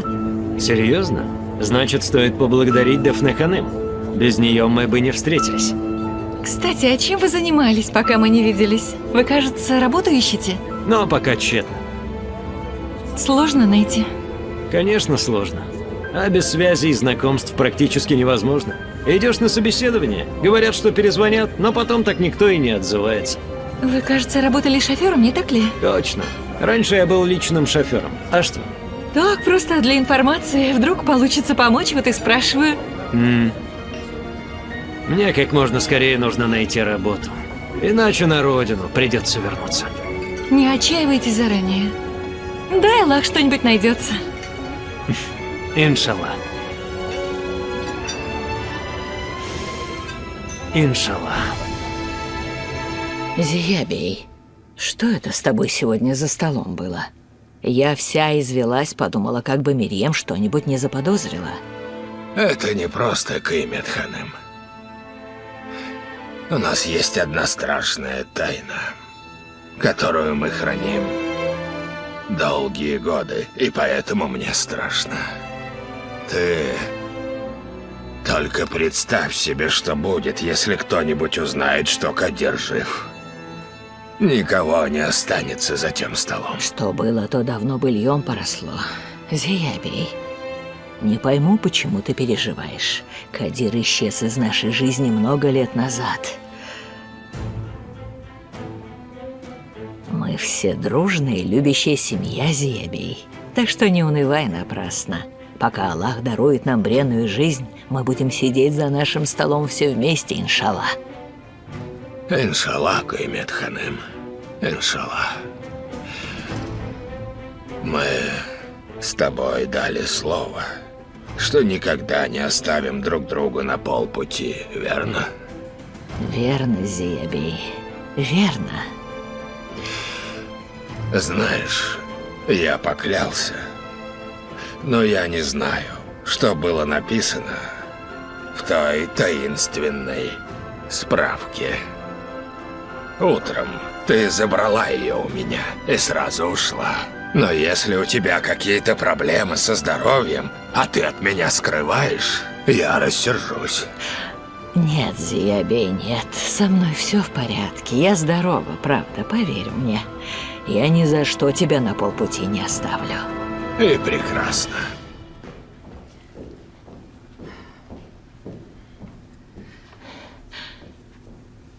Мама, мы приготовили поминальную халву в память Кадира. Девочки ее принесут, она остывает. Аллах вам в помощь. Благодарю, дорогая. Аминь. Здравствуйте все. Идите сюда, неразлучные вы наши. Что делали, чем занимались, куда ходили? Якуб сегодня водил меня в поистине райский уголок. Мы прекрасно поужинали наедине. Смотрели на звезды. В общем, мы устроили себе романтический ужин, да, милый? Да.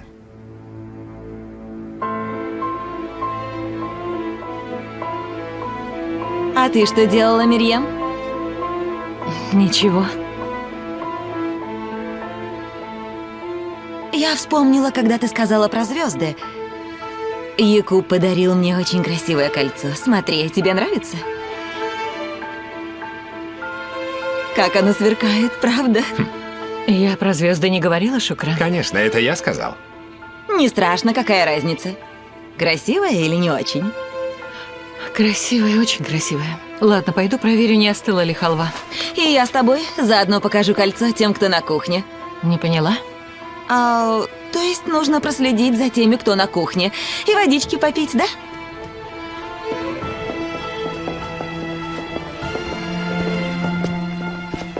Посиди с нами, мой красавец, дорогой мой, да. Шукран, похоже, счастлива. Я тоже счастлив, мама. Благодаря отцу. Мой авторитет на фирме заметно вырос. Ты добился всего благодаря своему трудолюбию, дорогой. Отец просто так серьезные решения не принимает.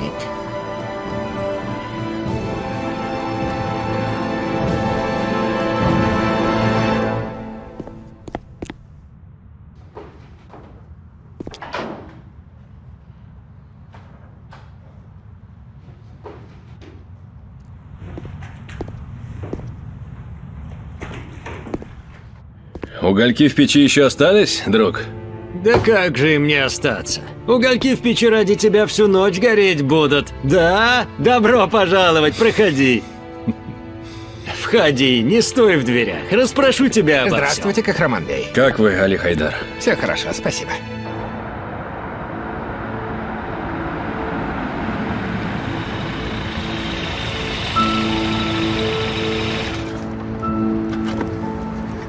Спасибо вам за чудесный вечер, Шахинбей.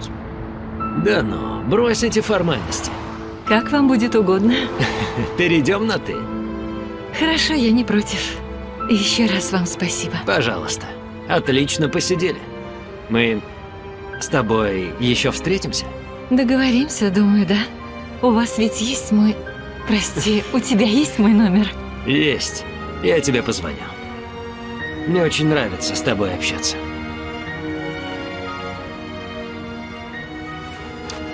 Доброй ночи.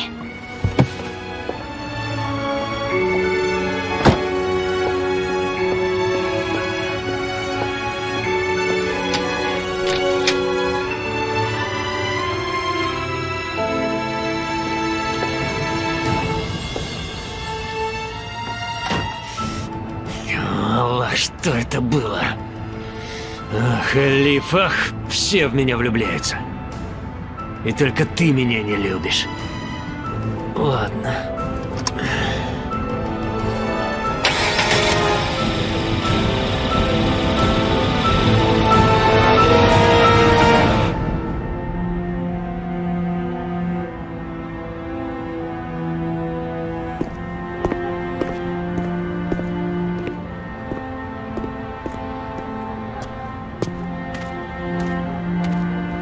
Здравствуй.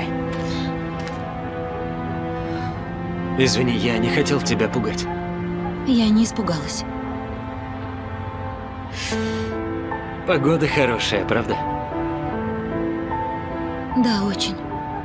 Элиф, забудь, что я наговорил. Я знаю, что я поспешил. Ты ведь даже не знаешь меня. Вы тоже меня не знаете, Керембей. Иногда вот так и влюбляешься. Любовь, она непредсказуема. Простите, мне пора идти. Элиф, прошу тебя, забудь мои слова. Давай останемся друзьями. Давай. Хорошо. Спокойной ночи.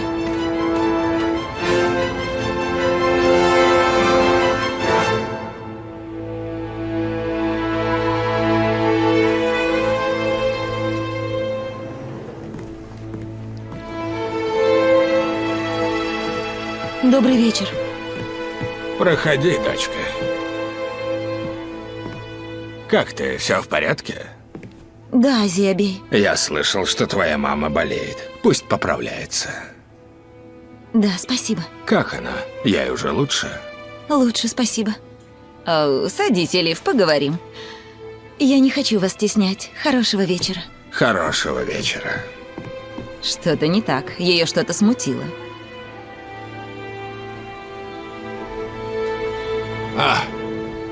Вот и наш блудный сын явился. Где ты пропадал, внук? Общался с приятелем. Что опять за приятель? Айхан, ты ведь его знаешь. Айхан. Тот человек, о котором ты говорил? Да, мама. Мы посидели, поговорили. Кстати, он вам передавал привет. Мне даже интересно, что у тебя с этим человеком может быть общего. О чем вы с ним разговариваете? Да мы обо всем говорим. Вот сегодня я рассказывал о вас. Странно, зачем ты ему о нас рассказываешь? А вдруг он информацию о нас собирает? А если он грабитель? Да что ты, он не такой. Я приглашу его к нам, и вы перестанете сомневаться, ладно? И правда, мальчик, мне стало любопытно. Хорошо, бабушка, я его приглашу. Ну, я пошел к себе. Хорошего вечера. И тебе. И тебе.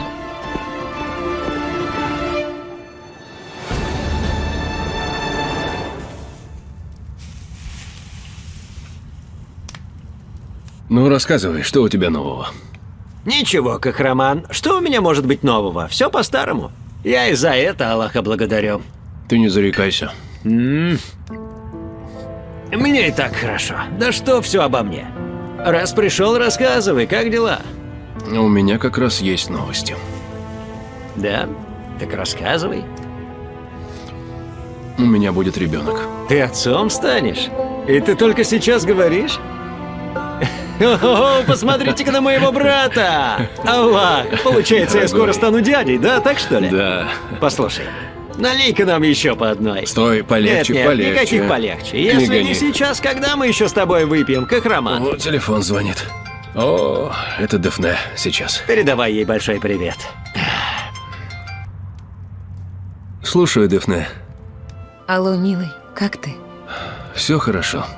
Я к Джилялю заехал, к тому, что из Хатая. Передавай привет. Привет тебе от него. И от меня передавай. Обязательно. Я тебя люблю. Я тоже тебя люблю, милая. До встречи.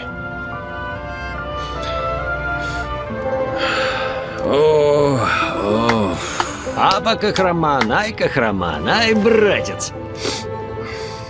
У тебя что-то случилось? Почему ты вздыхаешь, когда должен быть очень счастлив? Что происходит? Что с тобой? Все так запутано. Запутано? Что именно запутано? Беременна не Дафне. Не Дафне?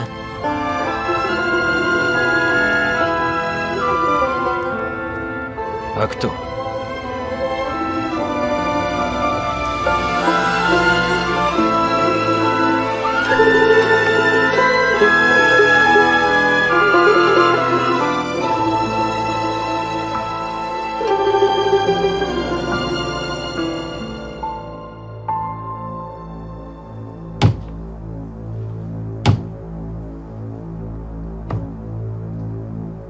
Как так?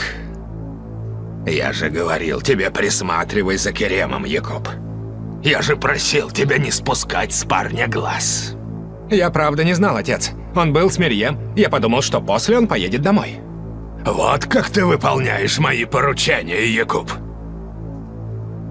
Этот человек крутится вокруг Керема, а мы только сейчас об этом узнаем. И ко всему прочему, сынок, даже Мирьем о нем тоже знает. А если он снова появится? А? Что, если Керем попытается завтра привести этого мерзавца прямо к нам в дом? Не переживай, отец. Отныне я буду следить за Керемом. Куда он, туда и я. Нет. Этот человек не понимает обычных слов. Нам придется придумать другой план действий. Какой именно, отец?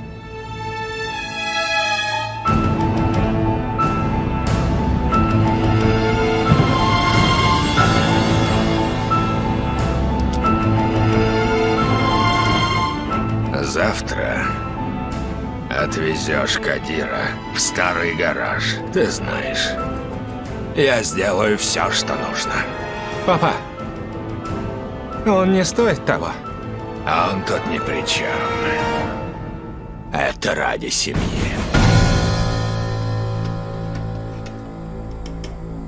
У тебя украли сумку, а он нашел вора и вернул ее тебе? Именно так. Хорошо. Он симпатичный? Ой, Дафне, Значит, симпатичный. но не стоит преувеличивать. Дорогая, ты влюбилась в этого парня. Да нет же, все еще только началось. Мы пока только узнаем друг друга. А кем он работает? Он ищет работу. За безработного ты не пойдешь. Работа, а свадьба потом. У меня есть кое-какой план на уме, но не знаю, что ты скажешь. Я долгие годы сидела одна в этом доме. Если бы был кто-нибудь в качестве шофера и телохранителя, а заодно и покупки бы для нас делал. Ты что, пытаешься найти работу своему парню? Ничего себе. Ты что, рассердилась? Я же не настаиваю, это просто предложение. Пусть приходит на собеседование. Ты серьезно, Дафне? Ну, конечно. Все-таки влюбилась ты в этого парня. Дафне, милая, оставайся ночевать здесь. Мы с тобой все обсудим. Эмине, а шоколад есть? Что? Не знаю. Шоколада хочется безумно. Где-то здесь, кажется, была плитка.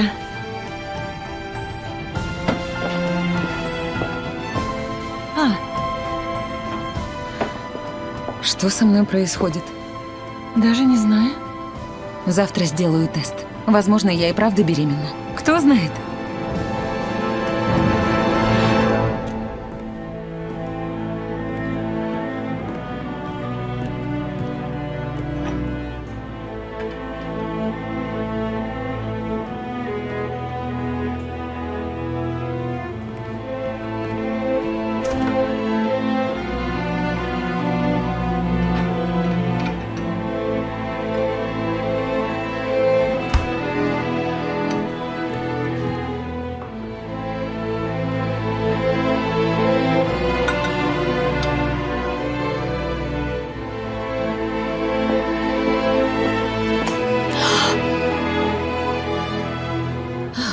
Каймит Ханым, прошу, простите меня. Очень захотелось. Невероятно. При беременности такое бывает. Если тебе чего-то хочется, сразу говори, сделаем. Договорились? Извините меня. Приятного аппетита. Спокойной ночи.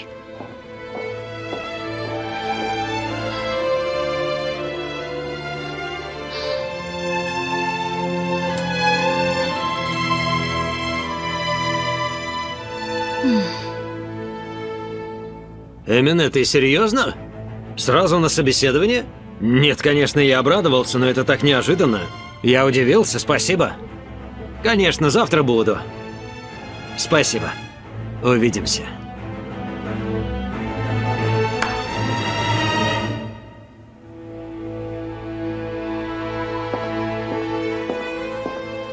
Шахин не против, завтра придет на собеседование. И хорошо. Как самочувствие? Эмине, я, наверное, беременна. Ты сначала тест сделай, чтобы наверняка знать. Ты подумай, Эмине. Если я все-таки беременна, я сама выношу ребенка. Я принесу его в этот мир. Кахраман обрадуется, когда услышит.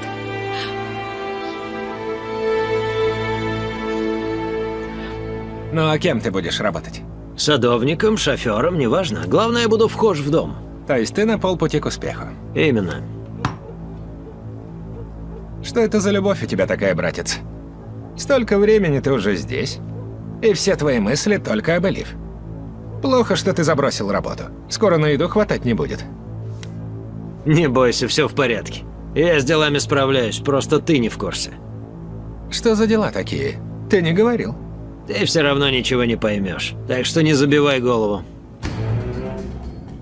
Но если платят хорошо, вместе бы работали. Брат, слушай, занимайся лучше ремонтом машин, а у меня свои дела. Каждый там, где больше пользы. Вот опять не везет мне. Давай-ка погладь мне костюм. Что? Я не слуга. Слушай, у меня собеседование с женой Кахраман Бей, и я должен выглядеть опрятно. К тому же ты мне проиграл.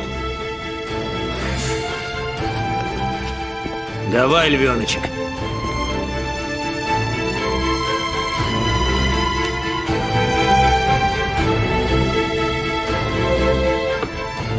Ну, жена Кахраманбея, я иду к вам.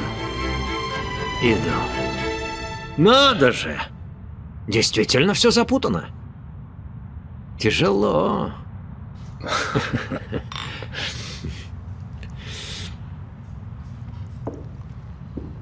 Ой-ой-ой. Давно он там висит? С тех пор, как ты последний раз брал его в руки. Так и будет висеть? Нет. Не обижайся, но если хочешь петь, сам с ним тогда и разбирайся, Кахраман. Я что-нибудь сыграю. Дела, дела, дела, дела.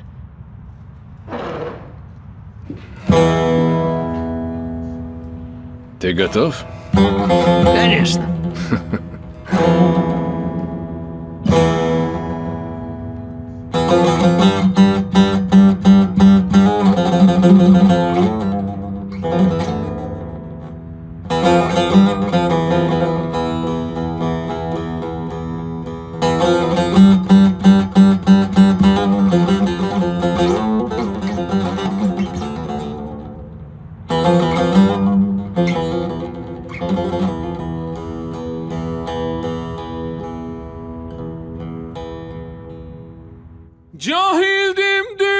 Я пленился твоей красотою. Я в мечтах о тебе день за днем. Если б знал я, что едкое горе выжжет радость жестоким огнем. Должен я проклинать за неверность, позабыть даже имя ее. Но прочны цепи пагубной страсти. Я в страданиях прощаю ей все. Слез ручьи мои реками стали. Ты мне жизнью на муки дана.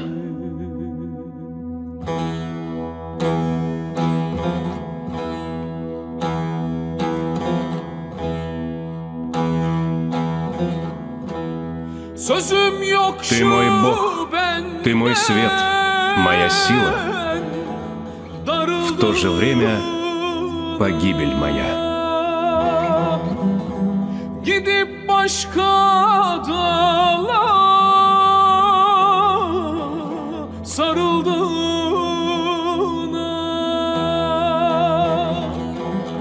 gönlüm inanmıyor ayrıldığıma. Gözyaşım sen oldun, kahirim sensin,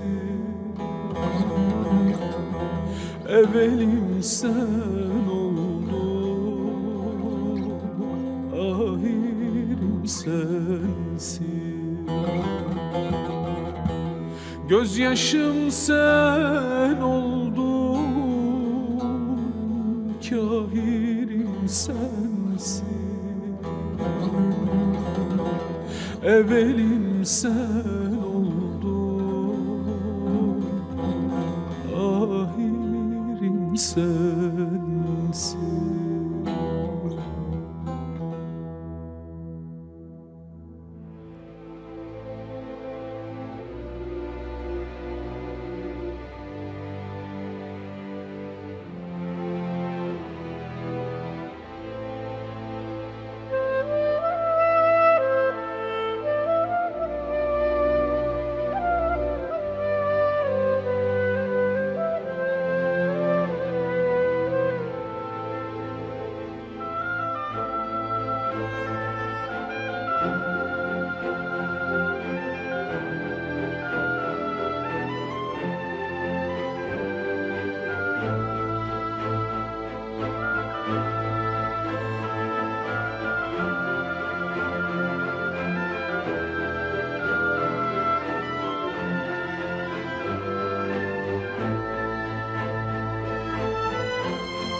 Кахраман бей. Кахраман бей, вам нехорошо?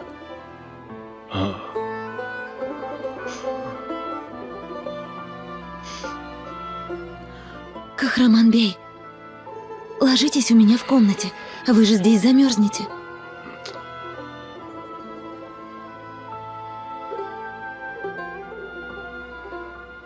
Кахраман бей. Кахраман бей.